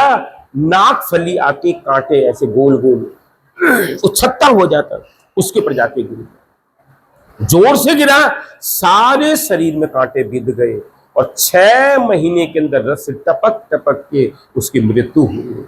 लेकिन पितामह ये वो वाला पाप है। हम लोग कितने पाप कर रहे हैं, क्या करें, कब कहां हमें मिलेगा, हमारी समझ से बाहर है। उसके बाद महाराज पितामह चले गए, अपने धाम के अंदर चले गए और वहां से भगवान सीधे कहां आए? द्वारिका। द्वारिका में बहुत स्वागत हुआ भगवान का। कुछ दिन के बाद क्या हुआ? यहाँ पे परीक्षित का जन्म हुआ। उनका नाम रखा गया विष्णुरात, और परीक्षित पर इच्छा से जीने वाले, ये नाम। अर्जुन जो थे द्वारका गए थे, द्वारका भगवान का क्या कहते हैं, जा रहे थे भगवान, क्योंकि भगवान 11.5 साल ब्रजमंडल में रहे, 25 साल तक मथुरा में रहे और 100 साल द्वारिका में। उसके बाद अपने धाम में जा रहे थे। अर्जुन वापिस आए तो उनके साथ महेशियां थी, उनको यवन लूट के ले गए और सिर के अंदर मुकुट नहीं है। जब आए हैं हस्तिनापुर के अंदर, महाराज युधिष्ठिर बोले क्या हुआ? मुख से बात नहीं निकल रही। तब रोते रोते बोले कि भगवान नित्य धाम में चले गए। उसी वक्त महाराज युधिष्ठिर ने मुकुट उतारा, परीक्षित को राजा बनाया और अपने आप स्वर्गरोहण की यात्रा की। चले गए, बद्री का आश्रम से ऊपर चले गए। जब जा रहे थे तो सरस्वती नदी आई, तो अर्जुन, भीम, युधिष्ठिर महाराज सब पार हो गए, नकुल सहदेव, लेकिन द्रौपदी पार नहीं। तब उनके लिए भीम एक पत्थर उठा के लिया, वो रखा, उसको भीम पुल कहते हैं। आप हैरान हो जाओगे, वहां से लेके यहां तक पत्थर, विशाल पत्थर उठा के भीम लगे, उसको भीम पुल बोलते हैं। और नीचे सरस्वती गुजर के जा रहे हैं। वहां से ये लोग आगे चले गए महाराज। इसके बाद यहाँ पे परीक्षित का राज्य हो गया। इंद्रप्रस्थ जो थी उनकी राजधानी कहाँ? ये पुराना किला जो है ये इंद्रप्रस्थ है। पहले इसका नाम था खांडवप्रस्थ, फिर इंद्रप्रस्थ हुआ। इसके बाद वो लोग हस्तिनापुर में थे, मुरादाबाद के पास हस्तिनापुर, वहां पर थे। हस्तिनापुर के अंदर एक दिन क्या हो रहा है, महाराज परीक्षित जो है घूम रहे हैं। एक काले रंग का व्यक्ति हाथ में चाबुक लेके और तलवार लेके एक गऊ और एक बैल के 3 पैर नहीं, उनको मार रहा है। परीक्षित महाराज, ये क्या कर रहा है? तो वो कह रहा है कि महाराज कौन है तू? मैं कलयुग हूं, द्वापर युग का जो शेष है, अंत है, और मेरा युग आरंभ हो गया है, मैं इसको मारूंगा। कहने लगे देख, हम परीक्षित हैं, हमारे रहते हुए तू मार नहीं सकता, मैं तेरे को अभी समाप्त करूंगा। कहने लगे महाराज आप मेरे को समाप्त नहीं कर सकते, क्योंकि मैं कलयुग, ये मेरा युग है। अच्छा कोई बात नहीं। उनसे पूछा आप लोग कौन हो? तब वो गऊ कहती है, गाय कहती है कि महाराज मैं पृथ्वी हूं। अच्छा। बैल से पूछा तुम कौन हो? कि मैं धर्म हूं। अच्छा। तो एक पैर कैसा रहा कि महाराज जब सतयुग होता है तो लोग तपस्या करते हैं, तो धर्म के 4 पैर रहते हैं। जब त्रेता युग आता है तो लोग यज्ञ करते हैं, धर्म के 3 पैर रहते हैं, तपस्या नहीं कर सकते लोग। जब द्वापर युग आते हैं तो लोग क्या करते हैं? भगवान का अर्चन करते हैं, पूजन करते हैं। तब धर्म के कितने पैर होते हैं? 2 पैर होते हैं। और जब कलयुग आता है तो सिर्फ 1 पैर रह जाता है। वो काय पे? कि दान करने से हमको क्या होगा? धर्म की रक्षा कर सकते, एकमात्र दान करने से हम धर्म की रक्षा कर सकते हैं, बाकी वरन नहीं कर सकते। इसलिए 1 पैर पे कलयुग जो है, धर्म क्या है? 1 पैर के ऊपर धर्म विराजमान है। जब ये बोला तब कहने लगा आप हमें कोई जगह दीजिए, स्थान दीजिए। तब कहने लगे मैं तेरे को 4 जगह दे रहा हूं। अब स्तते तस्मन् स्नानानि च कलो ददो धूतम पानम स्त्रिये सोना जत्ते धर्म चतुर्विधा। मैं तेरे को 4 जगह दे रहा हूं। सबसे पहली कहा जुआ, यहाँ पे ताश पासा ये सब होता है, वो तेरा स्थान है। दूसरा मदपान, यहाँ पे लोग शराब पीते हैं, मदिरा पान करते हैं, जाके देखो क्या हालत करते हैं, वो तेरे को दूसरा स्थान दे रहा है। तीसरा यहाँ पे वेश्यावृत्ति होती, अवैध स्त्री संग होता, वो तेरे को दे रहा हूं। चौथा दे रहा हूं कहा? यहाँ पे हिंसा, लड़ाई झगड़ा कलेश, वो तेरे को दे। तब कलयुग कहते हैं महाराज 1 स्थान और दे दो। तो ठीक है तेरे को दे रहा हूं, सोना दे रहा हूं, सोने के अंदर सिर्फ 5 जगह स्थान हो गया। महाराज लेके आ गया और ये चला गया। एक दिन क्या हुआ कि ये जो महाराज परीक्षित है, ये अपने खजाने में घूम रहे हैं, तो वहां पे एक सोने का मुकुट उन्होंने पहन लिया। वो सोने का मुकुट क्या था? जरासंध से जीत के भीम लाए थे, उन्होंने वो पहन लिया। पहनते ही कलयुग इनके सिर में आके बैठा। जब बैठा, ये जा रहे हैं महाराज जंगल में गए, क्या शिकार खेलने के लिए, कोई भी इनके साथ नहीं है, सब दूर चले गए। अकेले इनको प्यास लगी, बड़ी भारी प्यास लगी। ये शमीक ऋषि के आश्रम पर पहुंचे।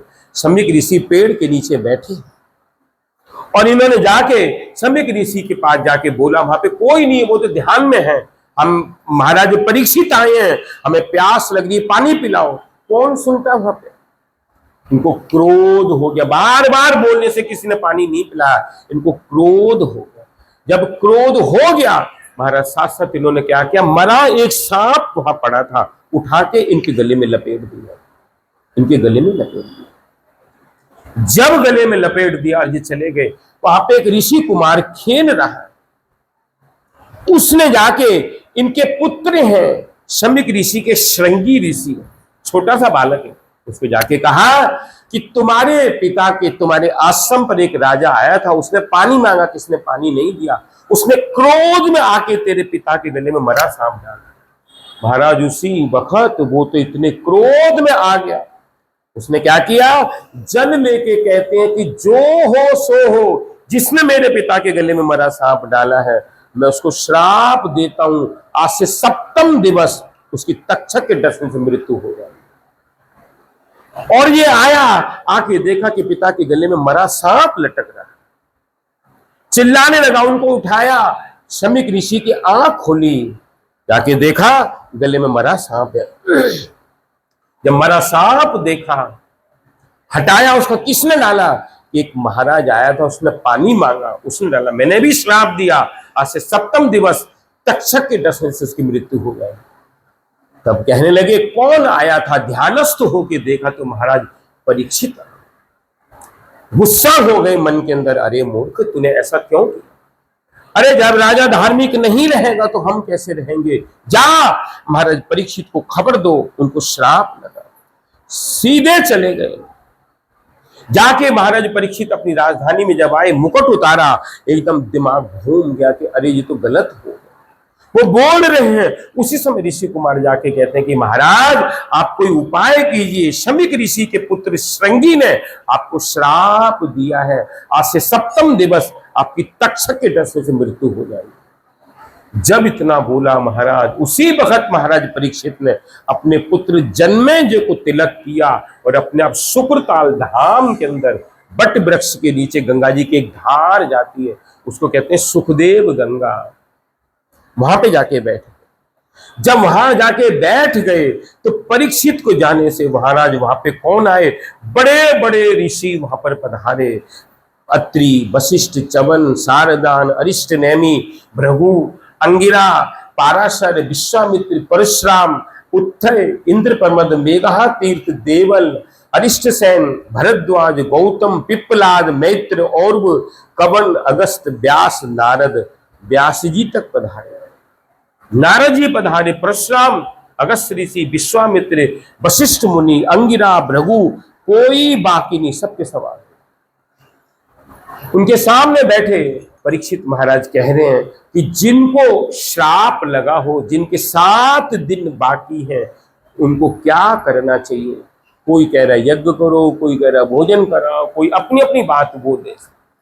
कोई बात दिमाग में नहीं आ रही महाराज परीक्षित को। उसी वक्त भगवान श्री कृष्ण को याद किया कि आप आइए, जब मैं अपनी माता के गर्भ में था मेरे 2 टुकड़े हो गए थे, आप आए थे और आपने मेरी रक्षा की थी, आज आप नहीं आएंगे।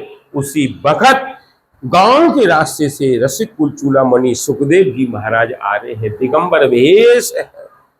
गांव के लोगों ने सोचा कोई पागल जा रहा है, मिट्टी मारे, ढेला मारे, वो भाग रहे, हंस रहे। सीधे शुक्रताल धाम के अंदर जाके जब पहुंचे, सारे के सारे ऋषि उठ के स्वागत कर रहे। महाराज उनको आसन के ऊपर बिठाया, तिलक करके चरण धो के पूजा कर रहे हैं। और ये अवस्था जब देखी, वो सारे लोग भाग गए कि हम किसको मार रहे थे, ये तो कोई पागल नहीं, ये तो साक्षात कौन है, कोई ऋषि। जाके जब बैठे हैं, महाराज आप किस लिए यहां पर बैठे हैं? कि गुरुदेव मुझे श्राप हुआ है, सिर्फ 7 दिन बाकी है मेरे जीवन के, जिनकी मृत्यु सामने है, उसको क्या उपाय करना चाहिए? तब कहने लगे एकमात्र उपाय है, क्या करना? भागवत कथा को श्रवण करना। उनके पिता मुनि वेदव्यास, उनके पिता पाराशर तक बैठे हैं, सबके सब ताली बजाने लगे, साधु साधु, श्री सुखदेव जी महाराज की जय।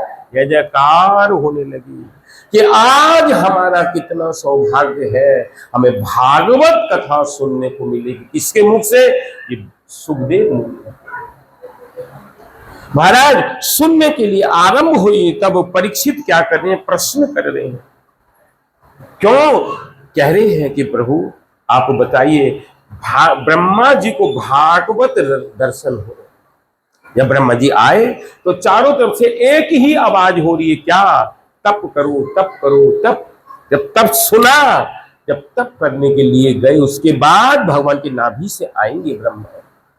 तब कहते हैं, प्रश्न कर रहे हैं कौन? परीक्षित कि प्रभु जिन लोगों के हृदय में भगवान की लीलाओं की श्रद्धा नहीं है, जन्माष्टमी गई है, अनेक लीलाएं आपने श्रवण की, अभी यहां पर शुरू होंगी, तो जिस जीव के हृदय के अंदर भगवान की लीला के लिए श्रद्धा होती, प्रेम उमड़ता ही नहीं, आनंद होता ही नहीं, शरीर रोमांच होता ही नहीं, आंखों से आंसू आते ही नहीं, वो लोग कौन है? पाषाण हृदय है। एकमात्र भगवत कथा सुनते ही, देखो ना, माता पार्वती ने भगवान शंकर से जब पूछा है आप मेरे को राम कथा सुनाई, तो शंकर जी का आनंद कितना हुआ कि श्री रघुवीर रघुनाथ रूप उर आवा, परमानंद अमित सुख पावा। महाराज भगवान शंकर उस आनंद के समुद्र से ऊपर चले गए, परमानंद से ऊपर चले गए, ब्रह्मानंद तुच्छ है उसके साथ। रघुनाथ जी का रूप हृदय में प्रकाशित हो गया, शरीर गदगद हो गया, शरीर रोमांच खड़े हो गए, आंखों से आंसू आने लगे कि तूने, मैं तो यहां पर बैठा था चुपचाप, लेकिन तूने पूछे रघुपति कथा प्रसंगा, तूने रघुनाथ जी का चरित्र पूछ के मेरे हृदय के अंदर क्या बाढ़ डाली, आनंद की समुद्र की हिलोर उठ गई। धन धन गिरिराज कुमारी, तुम समान नहीं को पुकारी, पूछे रघुपति कथा प्रसंगा, सकल लोक जग पावनी गंगा। सारे जगत को गंगा जी पवित्र करते, लेकिन आज राम रघुनाथ जी की कथा पूछ के तूने मेरे को पवित्र कर दिया। क्या किया तूने मेरे को, क्या बोला मेरे से? कौन से ऐसे भक्त हैं जिनके हृदय के अंदर श्रद्धा नहीं होती भगवान की कथा? जगत की बात को लेके क्या कहते हैं, दुनिया भर की बातें करने लगते हैं, लेकिन भगवान के लिए क्या हृदय के अंदर प्रेम प्रकाशित होता है कि नहीं? ऐसे भक्त हैं संसार के अंदर, ये पूछ रहे हैं। और दूसरा पूछ रहे हैं कि जीव का पंचभूतों के साथ संबंध है कि नहीं? अग्नि जल आकाश वायु जल पृथ्वी के साथ हमारा संबंध है? किसी का कोई संबंध नहीं।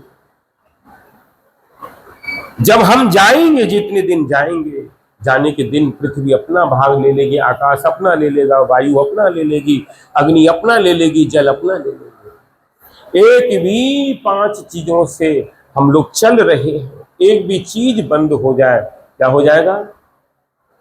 समाप्त हो जाएगा। हमारा संबंध नहीं है, वो संबंध तोड़ देते हैं। हम संबंध को पकड़ना चाहते हैं, लेकिन वो दूर हटना चाहते हैं, हमारा संबंध नहीं। इसलिए जीव को समझना पड़ेगा कि वास्तविकता है क्या, हमें क्या करना चाहिए, क्या नहीं करना चाहिए। आगे बोलते हैं कि महाराज विदुर जी का और उद्धव जी का क्या होने लगा, संवाद हो। विदुर जी के पास, विदुर जी आए उद्धव के पास, कहने लगे उद्धव, मैं तो हमेशा हसनापुर के अंदर रहा, मैंने कभी भी ब्रजमंडल में जाके उन कृष्ण की लीलाओं को देखा नहीं। आज तुम्हारे पास आया हूं, थोड़ी सी लीला मेरे को वर्णन करो, भगवान ने क्या क्या लीला की थी। तब कहने लगे, अरे उद्धव जी, भगवान जब आए थे तो शुरुआत के अंदर 6 दिन के ये तब कृष्ण थे, कल छठी बनाई, कल के दिन उन्होंने पूतना को मारा। किसी से? ये हाथों से। खाली छठी तो मना ली, लेकिन पता क्या कल क्या हुआ था? कड़ी चावल खा लिए, मंदिर में जाके हो गई छठी, लेकिन ये नहीं पता कल के ही दिन भगवान ने पूतना को समाप्त किया था। भगवान कितने दयालु, क्या कृपा की थी उन्होंने, क्या नया सिस्टम लगाया कि कड़ी चावल बना लो हो गई छठी? नहीं, अरे उनकी लीलाओं का गान करो, उनकी महिमा का वर्णन करो। खाली कड़ी चावल भोग लगा के खत्म हो गया कहानी। अरे कल के दिन तो उनको 56 भोग लगाओ, बढ़िया बढ़िया भोग लगाओ। तो कोई कड़ी चावल थोड़ी ना देखेंगे। क्या है ये महिमा, समझ नहीं पाए लोग, क्योंकि श्रवण नहीं करते, सुनते नहीं है। जब तक सुनेंगे नहीं तब तक उनको ज्ञान नहीं। और उन्होंने क्या लीला की, अनेक लीला करते करते मिट्टी खाई, सकट भंजन किया, तड़ावर्त का उद्धार किया, फल वाली के ऊपर कृपा की। और जो ब्रिज में आए, पहले बछड़े चढ़ाए, उसके बाद 9 लाख गायें, नंद बाबा के 11 लाख, विश्वभान जी महाराज के 20 लाख गाय एक साथ चढ़ती थी, और भगवान एक बंसी से सबको मोहित कर देते थे। कितनी लीला की, कितनी कृपा की, उनकी अपार कृपा हुई है भगवान की। आप लोग समझे? महारास जब किया है, 7 दिन 7 रात गोवर्धन धारण किया, और जब महारास किया कितनी गोपी थी? 1000, 1 लाख, 1 करोड़, कितनी थी? 7 कोटि, 100 करोड़ मतलब 1 अरब गोपी थी। उनको लेके महारास किया। जितनी गोपी उतने ही कृष्ण हुए, अपने रूप को प्रकट किया भगवान ने। ये अपार लीला की भगवान ने। और विदुर जी, मेरे पास समय नहीं, उद्धव कह रहे हैं मेरे को जाना पड़ता है कहां, कुसुम सरोवर। देखा ही नहीं देखा कुसुम सरोवर कहां पर है?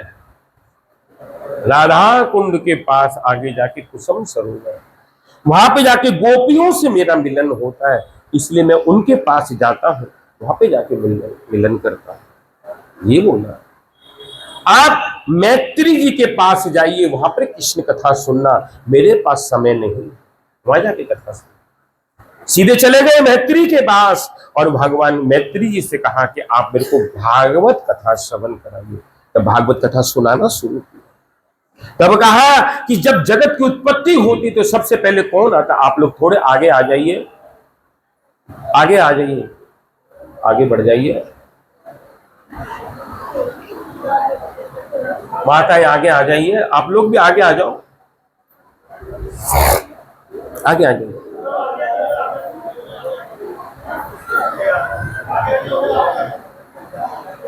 बस जब जगत की उत्पत्ति होती है तो सबसे पहले एक शब्द आता है, उसको कहते हैं प्रणव शब्द।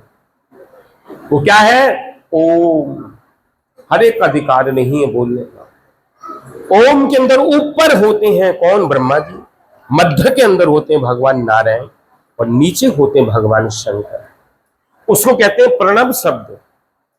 और भगवान क्षीर सागर में लेटे होते हैं, इसके ऊपर जाके त्रिवेंद्रम में, तिरुअनंतपुरम के अंदर जाके देखना, अनंत सैया के ऊपर भगवान लेटे। उनके नाभि से क्या निकल के आता है? एक कमल निकल के आता है। अनंत पद्मनाभ त्रिवेंद्रम में जो है सबसे ज्यादा पैसे वाला मंदिर वो ही है संसार के अंदर। कोई गणना नहीं, इतना उनके पास क्या कहते हैं खजाना है। अभी जगन्नाथ जी का इन्होंने खजाना खोला, पता लग गया क्या है अंदर। हिम्मत नहीं हुई उठाने की, सांप बैठे थे अंदर। ये लोग समझ नहीं रहे, अपनी बुद्धि चला रहे हैं। जगन्नाथ 1 मिनट में टेढ़ा कर देंगे इनको, ये जानते नहीं।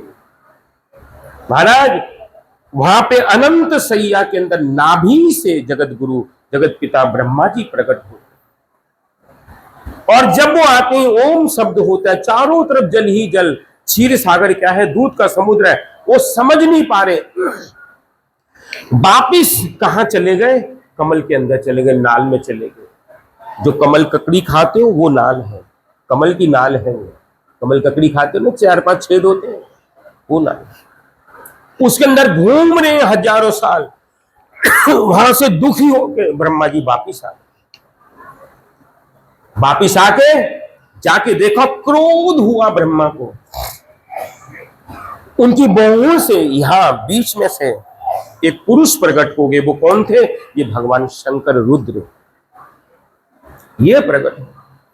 तब भगवान की तरफ देखा और क्या कर रहे हैं? प्रणाम कर रहे हैं और कह रहे कि शांताकारम भुजगशयनम पद्मनाभम सुरेशम विश्वधारम गगन सदृशम मेघवर्णम शुभांगम लक्ष्मीकांतम कमल नयनम योग विरजान गम्यम वंदे विष्णु भवभयहरणम सर्वलोकैनाथ। भगवान को देख कर कह रहे हैं कि प्रभु हम तो आए जगत के अंदर, हम घूम रहे थे, हमें पता नहीं, आपने हमारे पे कृपा की, आपने दया की, आपने आपकी कृपा है, हमें क्या करना है?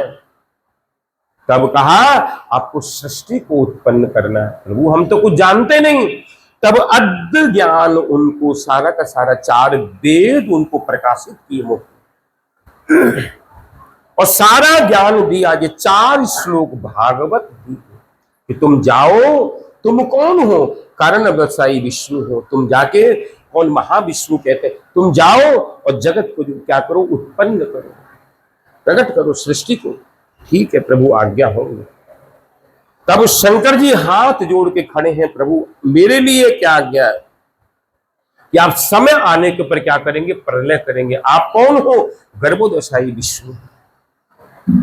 तब जो शंकर देव है साक्षात नारायण के रूप के अंदर, इनके 1000 फन हैं, एक एक फन के ऊपर मरकत मणि लगी है, वो भगवान से कह रहे हैं। वो कौन है? क्षीरोदशाई विष्णु, क्षीर सागर में रहने वाले भगवान नारायण। उनको कहा तुम जगत के लिए क्या करना? भोजन का इंतजाम करना। तीनों के तीनों नारायण के रूप में। जब भगवान को जरूरत पड़ती है तब भगवान अपना धाम छोड़ के आते हैं जगत के अंदर लीला कर। जब कृष्ण लीला होती, गोलोक धाम भगवान छोड़ के आते, ये लीला करके फिर अपने धाम में चले जाते। जब रामलीला में आते, भगवान साकेत धाम छोड़ते हैं और जगत में आते हैं, ये लीला करके चले। लेकिन ये तीन महाविष्णु जगत में क्या करते हैं? उत्पत्ति करते हैं, पालन करते हैं और प्रलय करते हैं। किसके रूप में? भगवान नारायण, ब्रह्मा जी और शंकर जी के रूप में। ये तीनों आते और इन सबसे ऊपर है भगवान, चरम सीमा जो परम कृष्ण है। लोग समझते नहीं कि भगवान वास्तविक कौन है कौन नहीं है, इसलिए यहां पर इनकी उत्पत्ति होती है। उसके बाद भगवान बारहादेव उत्पत्ति होने लगी। तब भगवान की आगे की कथा को आरंभ कर दिया। सुखदेव मुनि कह रहे हैं कि महाराज, स्वर्ग के एक दिन क्या कहते हैं, दिति के आश्रम पर आए कौन? कश्यप जी महाराज। कश्यप जी के 13 पत्नी हैं जो दक्ष प्रजापति की कन्या है। उनमें 2 प्रधान है, अदिति और दिति। अदिति के यहां से देवता है और दिति के यहां से असुर है, पिता एक ही है। दिति के आश्रम पर आए, संध्या का समय है। तब दिति ने आते ही देखे कश्यप जी को कहा, आप मेरे को ऋतु दान दो, काम में पीड़ित है। लेकिन मैं ऋतु दान संध्या के समय नहीं दूंगा। देवी, ये समय नहीं है। नहीं, आपको इसी वक्त देना पड़ेगा ऋतु दान। नहीं देवी, मैं नहीं दूंगा। नहीं, अड़ गई, आपको इसी वक्त देना पड़ेगा। तब कश्यप जी बोले, देवी, अगर तुम इस समय ऋतु दान लोगी तो तुम्हारे गर्भ से असुर पैदा होंगे, क्योंकि संध्या के समय जब 2 वक्त मिले तो 4 काम नहीं करना चाहिए। खाना, सोना, पढ़ना और मैथुन करना ये वर्जित है। उस समय भगवान की आरती, परिक्रमा, ये सब करना, संध्या में बैठना चाहिए। वो महाराज मना कर रहे हैं, कहने लगी मुझे इसी वक्त चाहिए। ठीक है, मैं भी तेरे को बोल रहा हूं, तेरे गर्भ से असुर पैदा होंगे। उनकी उद्धार कौन करेगा? कि अदिति के यहां से भगवान आएंगे, स्वयं भगवान आएंगे। तब दिति ने गर्भ धारण की और इनके यहां से हिरण्याक्ष और हिरण्यकश्यप आए। और अदिति के यहां से कौन आए? भगवान बारहादेव और भगवान नरसिंह देव अपने आप प्रकट हुए।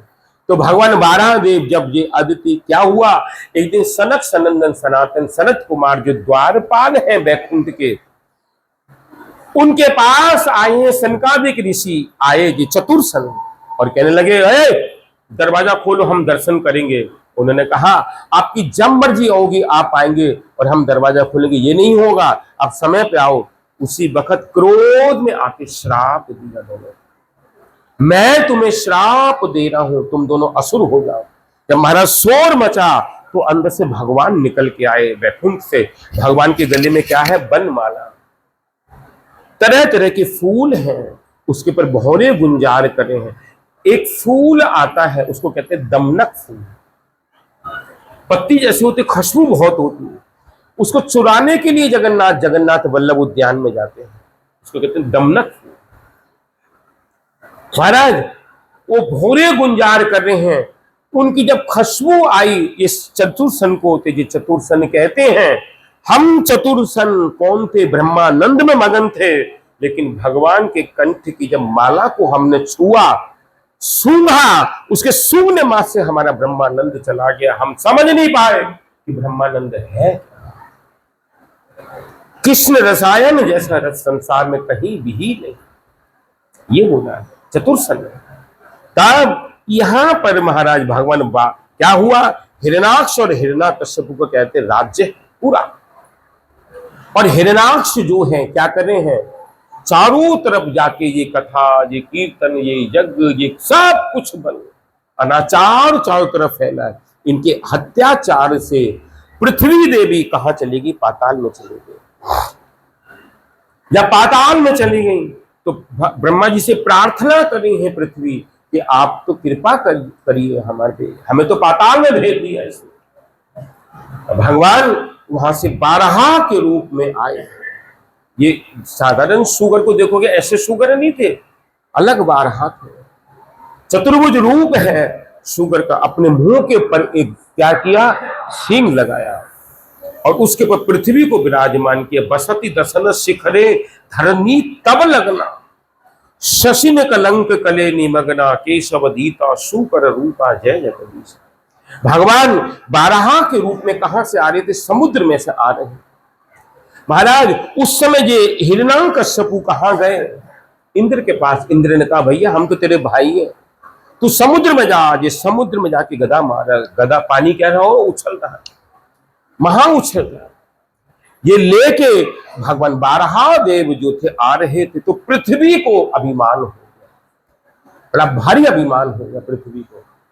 पृथ्वी कह रही है कि मैं कहां आ रही हूं, भगवान के सिर पे चढ़ के आ रही हूं। तो देखा जगह जगह रोशनी देखी पृथ्वी में। पृथ्वी भगवान बारहा देव को पूछ रही है कि प्रभु एकमात्र मैं पृथ्वी हूं, फिर ये जगह जगह रोशनी किसकी है? तब कहते हैं कि देवी तुझे पता नहीं, मेरी सप्तपुरी और धाम कभी नष्ट नहीं होते। अयोध्या, मथुरा, माया, काशी, कांची, अवंतिका, पूरी द्वारावती से वो ये 7 पुरी, अयोध्या जी, मथुरा, माया मतलब माया कौन सी? हरिद्वार, पता है कि नहीं पता? माया देवी विराजमान है वहां पे, गंगा जी विराजमान है, कोई साधारण नहीं है। माया माया पूरी और क्या अवंतिका पुरी, अवंतिका मतलब उज्जैन, और कांचीपुर, शिव कांची, विष्णु कांची, कांचीपुर, और कौन सी? द्वारावती, द्वारिका। ये सप्तपुरी कभी भी नष्ट नहीं। और कौन सी? वाराणसी, काशी नदी, ये कभी भी नष्ट नहीं। और मेरे धाम नवद्वीप धाम, वृंदावन धाम, ये कभी नष्ट नहीं होते, हमेशा विराजमान रहते। जब इस बात को बोला इसका दिमाग घूम गया। पृथ्वी का अभिमान तोड़ा भगवान ने, ये मेरे धाम कभी नष्ट नहीं होते। और अब भगवान को पृथ्वी को लेके क्या कर रहे हैं? आ रहे हैं। जब आए तो हिरण्याक्ष ने जब देखा तो भगवान को मारने के लिए आ रहा है हिरण्याक्ष। तो भगवान बोलते हैं अरे तू रुक जा, तेरे को तो मैं अभी देखूंगा, रुक जा, तेरे लिए तो मैं आया हूं, रुक जा। महाराज पृथ्वी को स्थापन करके और भगवान के साथ, बारहा देव के साथ इसका महान युद्ध होने लगा। और इसको क्या किया? भगवान बारहा देव ने इसको हिरण्याक्ष को समाप्त किया। समाप्त करने के बाद ये आए तो कहां पे जाके स्तुति की? सोरों जी में। आप लोग सोरों गए थे, सुकर क्षेत्र, यहाँ पे श्याम जी लेके गए थे पंडित जी के स्थान, वहां पे जाके भगवान ने अंतर्ध्यान लीला की। जहां अंतर्ध्यान लीला की वहां पे क्या हो गया? कुंड हो गया, उसको गंगा जी बोले। उसकी इतनी महिमा है सोरों जी की कि अस्थियां जब तीसरे दिन की डाली जाती है तो 3 दिन में पानी हो जाती है। संसार में कहीं पानी नहीं होती, सिर्फ वहीं पर पानी है। आदि हम लोग संकल्प मंत्र जब बोलते हैं, श्री श्वेत बारहा कल्पे जम्बू दीपे भरत कंडे, वो बारहा कल्प। महाराज इसके बाद क्या हुआ कि ब्रह्मा जी ने सृष्टि को उत्पन्न किया तो मन से पुत्रों को प्रकट किया था। मनु जी को प्रकट किया, मनु जी को प्रकट किया, शंभु मनु। शंभु मनु के जब उनके साथ कौन आई? शतरूपा। शतरूपा, शतरूपा जब आई तो दोनों का, मनु जी का शतरूपा का जब विहार हुआ तो 5 संतान हुए, 2 पुत्र 3 कन्या, आकृति, प्रसूति और देवहूति। आकृति प्रसूति तो देव दक्ष प्रजापति और रुचि प्रजापति को, और 2 पुत्र हुए उत्तानपाद और प्रियव्रत, ये 2 पुत्र हुए। महाराज 2 कन्याओं की शादी हो गई, लेकिन तीसरी रह गई, कौन? देवहूति। जब देवहूति रह गई तब एक दिन करदम जी जा रहे हैं तो क्या देखा? एक ऋषि बैठे हैं, कौन? करदम जी। मनु जी ने देखा उनको और मनु जी ने जाके प्रार्थना की कि महाराज हमारी 3 कन्या हैं, 2 कन्या तो हमने दे दी दक्ष प्रजापति को, रुचि प्रजापति को, तीसरी कन्या है उसका नाम है देवहूति। अगर आप कृपा करो तो आप उनसे विवाह करो। ठीक है, हम विवाह करने के लिए तैयार हैं, लेकिन हम ज्यादा विहार नहीं करेंगे, भोग नहीं करेंगे, ये आपकी इच्छा। तो क्या हुआ? करदम जी के साथ देवहूति का विवाह हुआ। महाराज देवहूति आके क्या कर रही हैं? करदम जी की सेवा कर। सालों साल जा रहे हैं, सेवा करती जा रही है, कभी कुछ नहीं बोलती। एक दिन, बहुत दिन जब चले गए, तो एक दिन देवहूति बोलती हैं कि हमें स्वामी, हमें संतान चाहिए, हमारी इच्छा है, हमारी संतान। ठीक है महाराज, भागवत जी में वर्णन है, करदम जी ने अपने योग बल से इतना सुंदर महल बनाया देवहूति के लिए, किसी भी चीज की कमी नहीं, सब कुछ विराजमान है। और करके वहां पे देवहूति का और करदम जी का क्या हुआ, विहार हुआ। तब 9 कन्याएं हैं, उनके देवहूति की 9 कन्याएं हैं। कौन कौन सी? कला, अनुसैया, श्रद्धा, हब्बीऊ, गति, क्रिया, खयति, अरुंधति और शांति। 9 की 9 कन्या 9 ऋषियों को दी। सबसे पहली कन्या कला किसको दी? मरीचि को दी। नंबर 2 पे अनुसैया, अत्रि ऋषि को दी। नंबर 3 के पर श्रद्धा, अंगिरा ऋषि को दी, जिनके नाम से आगरा है, आगरा अंगिरा ऋषि के नाम से उनको दी। चौथी कन्या दी हब्बीऊ, किसको? पुलस ऋषि को। पुलस तो कौन है? रावण के बाबा, उनको दी। 5वीं गति पुलह को दी। 6ठी क्रिया कृतु को दी। 7वीं खयति भेगु ऋषि को दी। और अरुंधति 8वीं कन्या किसको दी? वशिष्ठ मुनि को। और 9वीं कन्या शांति अथर्वा को। और महाराज समय आने के पर कपिल देव 9वीं 10वीं के अंदर भगवान कपिल देव आए। जब कपिल देव आए, देखते बड़े होने, उनका उपनयन संस्कार करके करदम जी चले गए। और देखते देखते बड़े हो गए। एक दिन कपिल देव बैठे हैं, कहा? बिंदु सरोवर के तट पे। एक बिंदु सरोवर है, जाके देखोगे भुवनेश्वर में लिंगराज मंदिर के पीछे, यहाँ पे अनंत वासुदेव, वहां पे बिंदु सरोवर। वो बिंदु सरोवर नहीं था, दक्षिण भारत का बिंदु सरोवर। वहां पर बैठे हैं कौन? ये करदम जी। माता देवहूति उनके पास आई और जाके प्रणाम किया, अपने ही पुत्र को प्रणाम किया और कहा कि भगवान, हम आपके पास आई, आपके पास कृपा करके हम आई हैं, आप कुछ पूछना है हमको। हाँ माता जी, आप पूछिए। कि प्रभु, इन दुष्ट इंद्रियों की विषय की लालसा से मैं ऊब गई। जो हमारी जो इंद्रियां हैं, इनकी लालसा से मैं ऊब गई, परेशान हो गई। अभी देखो, हम लोग सवेरे सब उठे, सबके पेट खाली थे, है कि नहीं? सब ने कुछ ना कुछ नहा के खाया, संध्या करके सब ने खाया। फिर दोपहर को फिर खाली हो गया, फिर खाया कि नहीं खाया? फिर शाम को 4 बजे 5 बजे क्या पी? चाय पिया, कुछ खाया। हमें तो मिलता नहीं, हम तो खाते ही, वो खाया। अभी रात को सबके पेट खाली हैं, सब खाएंगे, रात को भर के सोए, सवेरे फिर खाली। कि कभी विचार हुआ कि हम रोटी से परेशान हो गए, चावल से परेशान हो गए, आज से खाना बंद? ये विचार किया? ये जीव का विषय इतना कि आज तो गोलगप्पे खाने शादी में गए, गोलगप्पे के पानी के पास जब वो इमली का पानी देखा, मुंह में पानी आ रहा, अपना नंबर नहीं आया। यहाँ पे माता देवहूति कह रही है, ये सबके लिए प्रश्न है, उनके अकेले के लिए नहीं है।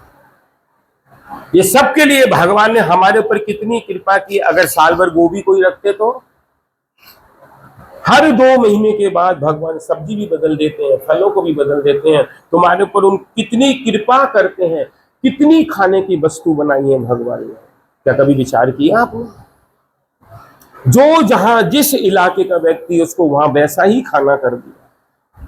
हम लोग दक्षिण में जा रहे हैं, एक जगह बस खड़ी थी, आदि केशव को जा रहे हैं। इमली का पेड़, एक जो ब्रह्मचारी ने इमली तोड़ी, इतनी बड़ी बड़ी इमली, और पकी और मीठी, खट्टी है ही नहीं। और यहाँ पर, वहां पे वो सारे लोग वही खा रहे हैं, इमली खा रहे हैं। तुम 2 दिन नहीं खा सकते, 2 दिन खट्टा नहीं खा सकते। अलग अलग भगवान ने सबके लिए अलग अलग खाने का सिस्टम कर दिया, अलग अलग भोजन कर दिया। ये सब कहा भगवान की कितनी कृपा को मानते कि नहीं मानते इस कृपा को? क्या कभी ये माता देवहूति कह रही है कि मैं इन विषयों को देते देते परेशान हो गई हूं, रोजाना वही चावल, वही दाल, वही रोटी खाते खाते, वही फल खाते खाते, कभी सोचा कि आज से खाना बंद कर देंगे? नहीं खाओगे, जबरदस्ती खिलाएंगे। एक सेठ जी कथा में जाते हैं रोजाना, तो जो कथा कर रहे हैं वो कहते हैं, सेठ जी बड़े भक्त हैं, वो कहते हैं कि अगर भक्त खाते नहीं तो भगवान मार मार के खिलाते हैं। कहने लगे कल यही परीक्षा लूंगा। सवेरे सीधे भूखे प्यासे ठीक जंगल के अंदर एक बट वृक्ष है, बहुत बड़ी डाल के ऊपर जाके बैठ गए। कोई देखेगा नहीं, यहाँ दिखाई भी नहीं दे, वहां जाके बैठ गए। थोड़ी देर बाद सवेरे जब 9 बजे, तो गाय चराने वाले, बकरी चराने वाले जो ग्वाले हैं, उन्होंने अपनी अपनी रोटी वहां पे लटका दी और सब चले गए। थोड़ी देर बाद सिंह आ गया, वो सब भाग गए, रोटी वहीं लटकती रह गई। सेठ जी चुपचाप देख रहे हैं, दिन चला गया, शाम हो गई, रात्रि हो रही, और रो रहे हैं। कहने लगे 10 बज गए, भूखा हूं, पानी भी नहीं पिया। और वो कहते हैं कि जो नहीं खाते भक्त तो भगवान मार मार के खिलाते हैं। ये क्या बात है? अब इच्छा तो हो रही है खा लूं, लेकिन नहीं, खाना नहीं, परीक्षा लेनी। क्या हुआ? रात्रि के 11 बजे वहां पे चोर डाकू आ गए, उनका अड्डा था, वहां पे माल वितरण कर रहे। फिर कहने लगे भूख लग रही है, कुछ देखो कहीं हो। तो एक की निगाह ऊपर की, देखे देखे देखे जो ग्वाल वालों की रोटियां टंगनी दी तो नहीं है, खाओ दो। तो वो डाकू कह रहे हैं अरे देख कहीं कोई ऊपर छुप के तो नहीं बैठा, उसको हमारा अड्डा पता लग गया हो, इसमें जहर मिला रखा हो। उन्होंने ढूंढना शुरू किया तो वो सेठ जी बैठे, ला उतार के कि तूने जो रोटी रखी हमारा अड्डा पता कर लिया, जहर मिलाया, कि खा इसको, दे मार। और खिलाना शुरू किया। कहने लगे भगवान आपने जो बोला था वो सत्य है। कभी ये विचार किया कि आज हम इनसे ऊब गए, हम नहीं खाएंगे? माता देवहूति का प्रश्न है, और आगे बोल रही है प्रभु इनकी इच्छा पूरी करते करते घोर अंधकार में पड़ गई हूं। सारे दिन सवेरे उठते ये बना वो बना, ये इच्छा पूर्ति करते करते, दूध पी ले, फलाना खा ले, बादाम खा ले, ड्राई फ्रूट खा ले, घी खा ले, मक्खन खा ले, ये खा ले, वो खा ले, यही करते करते सारा दिन क्या हो रहा है? समय जाता जा रहा है। कमजोर हो गई, फलाना हो गई, ठिकाना हो गई, ये खा ले, वो खा ले, दुनिया भर की बातें बोलते हैं, कहते ये ले लो वो, मैं ऊब गई हूं, मेरे जन्म की परंपरा समाप्त हो गई, आप मेरे यहाँ पर आए, मेरी जन्म परंपरा समाप्त हो गई। प्रभु इस देह और गेह में मैं मेरेपन का दुराग है, आपका कराया हुआ, ये क्या है?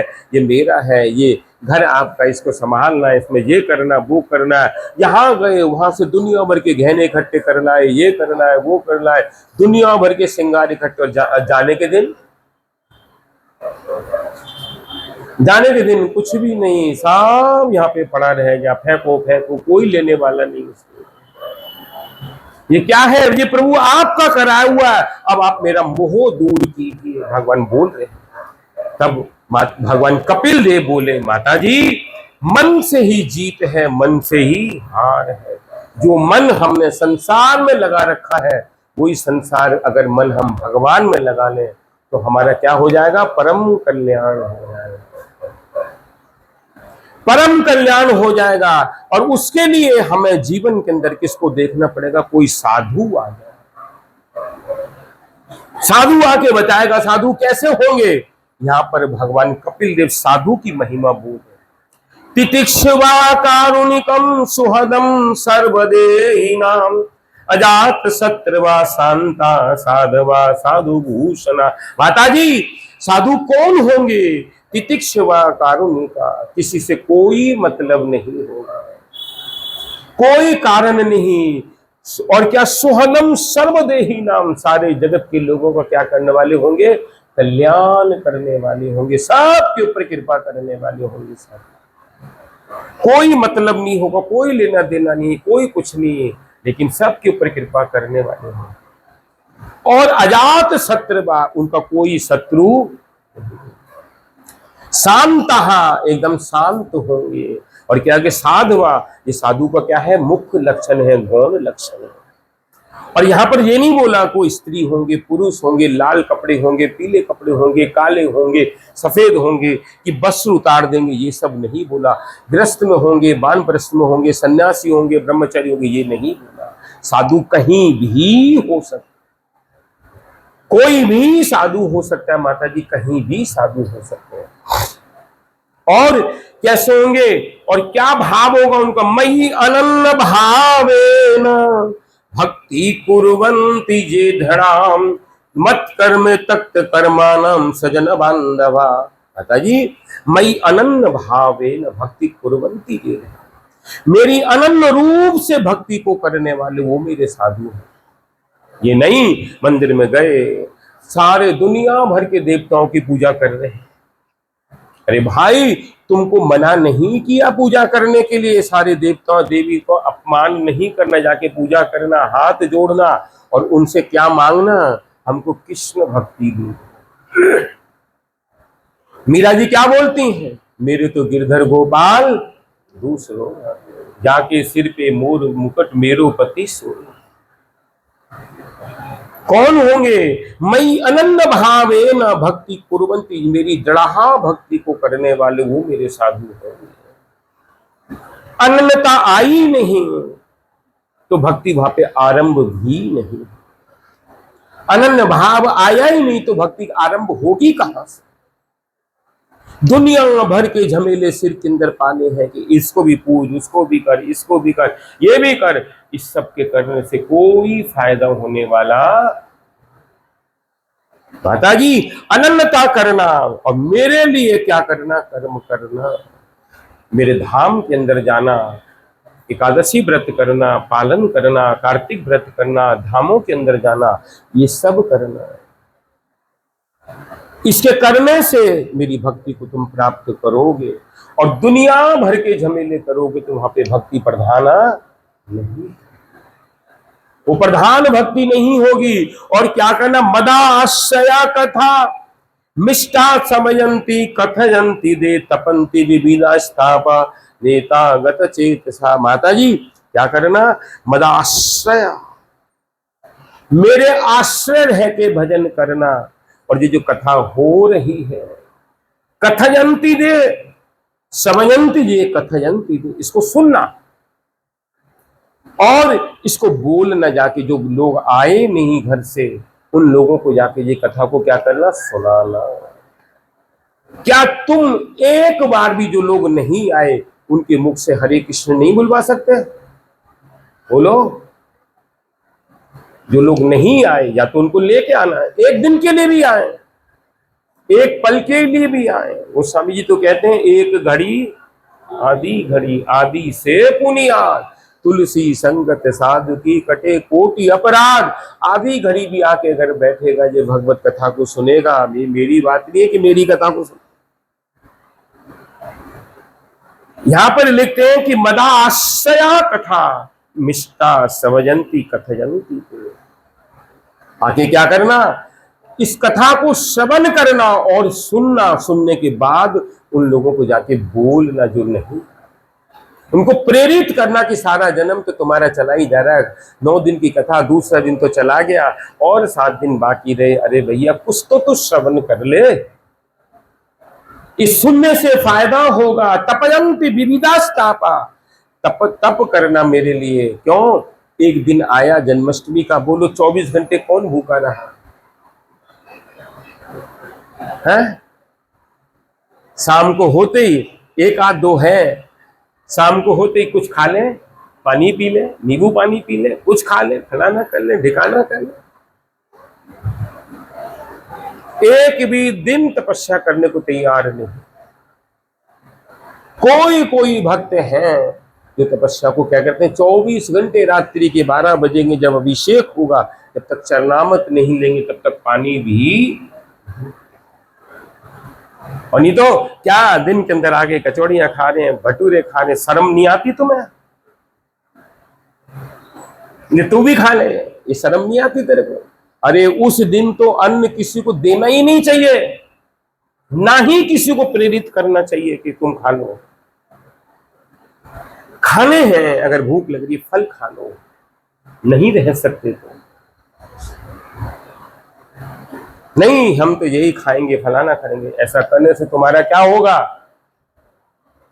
अच्छा नहीं होगा, मंगल नहीं होगा, अमंगल हो जाएगा। तुम तो सोच रहे हमारा मंगल, अमंगल हो जाएगा। जैसे एकादशी के दिन जाके देखो मंदिर के अंदर पीछे लिखा है मनुस्मृति का श्लोक, मांस के लिए लाने वाला, खरीदने वाला, बेचने वाला, पकाने वाला, सम्मति देने वाला, सब एक पाप के घातक है। सबको वही सजा मिलेगी। अभी तो खा रहे हैं, बड़ा मछलियों को पकड़ के ला रहे हैं, अंडे खा रहे हैं, फंडे खा रहे हैं, पता लगेगा। यहाँ पे पता नहीं लगेगा, जब जाओगे, जब तुम्हारी बही खोलेंगे, देख तुमने ये किया। वो प्राणी थे, मैंने भेजा तुमको। अधिकार किसने दिया? बताओ, कौन से शास्त्र में अधिकार है तुम्हारा? किसी भी शास्त्र के अंदर अधिकार नहीं है कि हम ये खाएंगे। ये तुम्हारा अधिकार नहीं।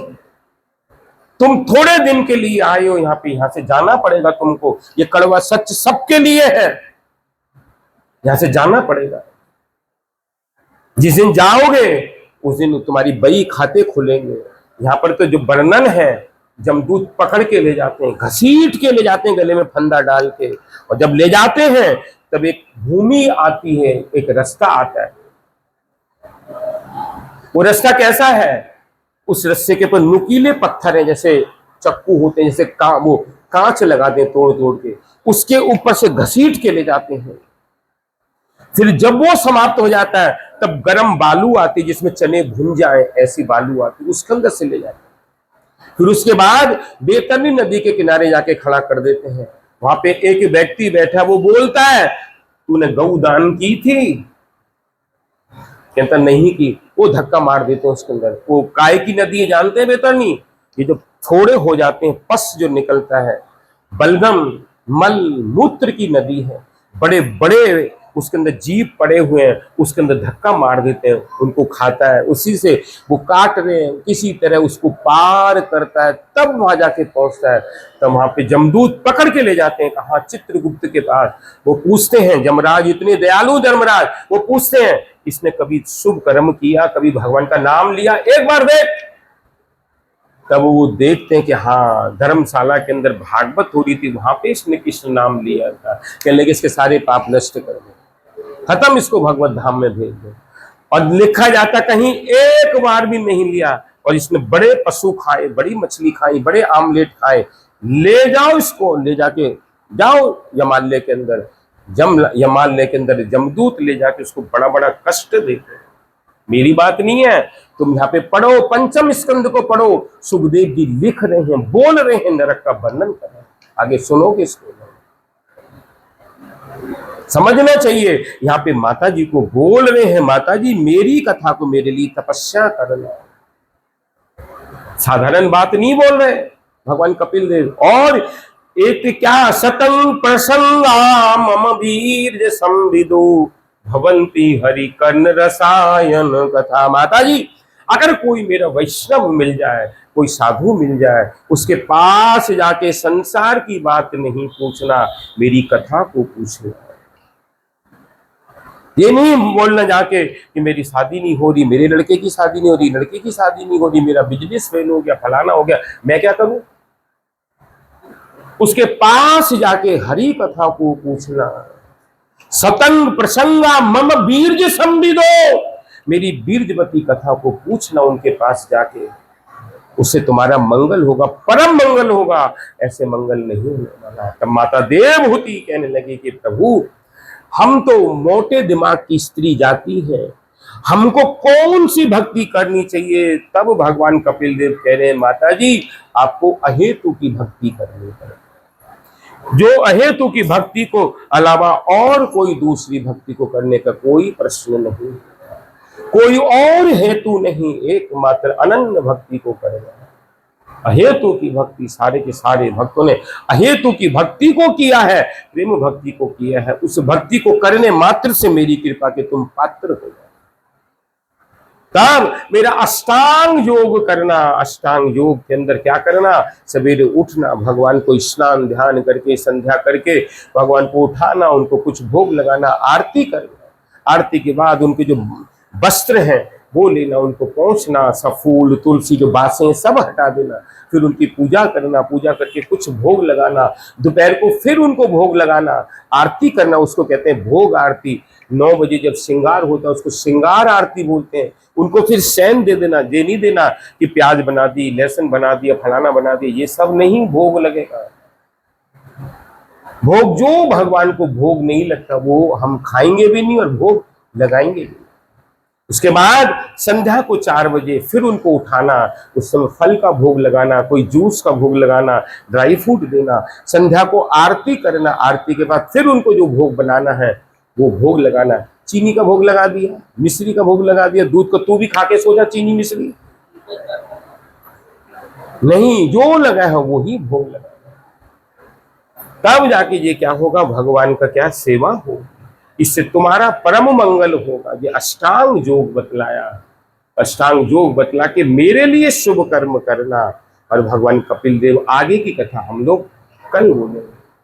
आज का जो भोग है, बहुत से लोगों ने, हमारे गुरु भाई लोगों ने सेवा की है, और आज का भोग है हमारा, हमारे राजू गुरु भाई राधा गोविंद दास ये बैठे हैं, इनकी तरफ से भोग है।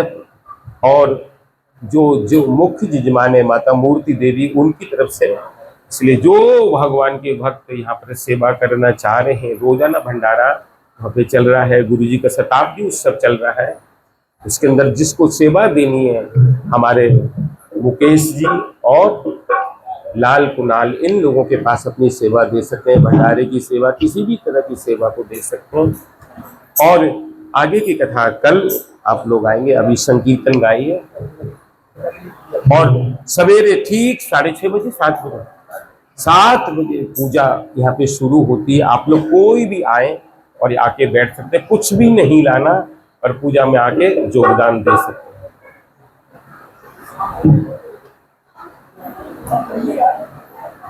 मीठे रस से भरोरी राधा रानी लागे, तू गाएगा, राधा रानी लागे, मन कारो कारो जमुना जी लो पानी लागे।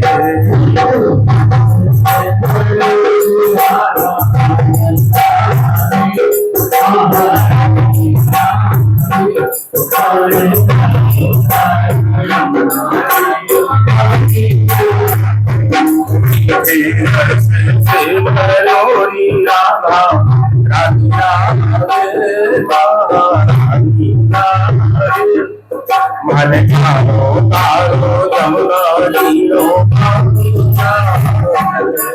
लागे।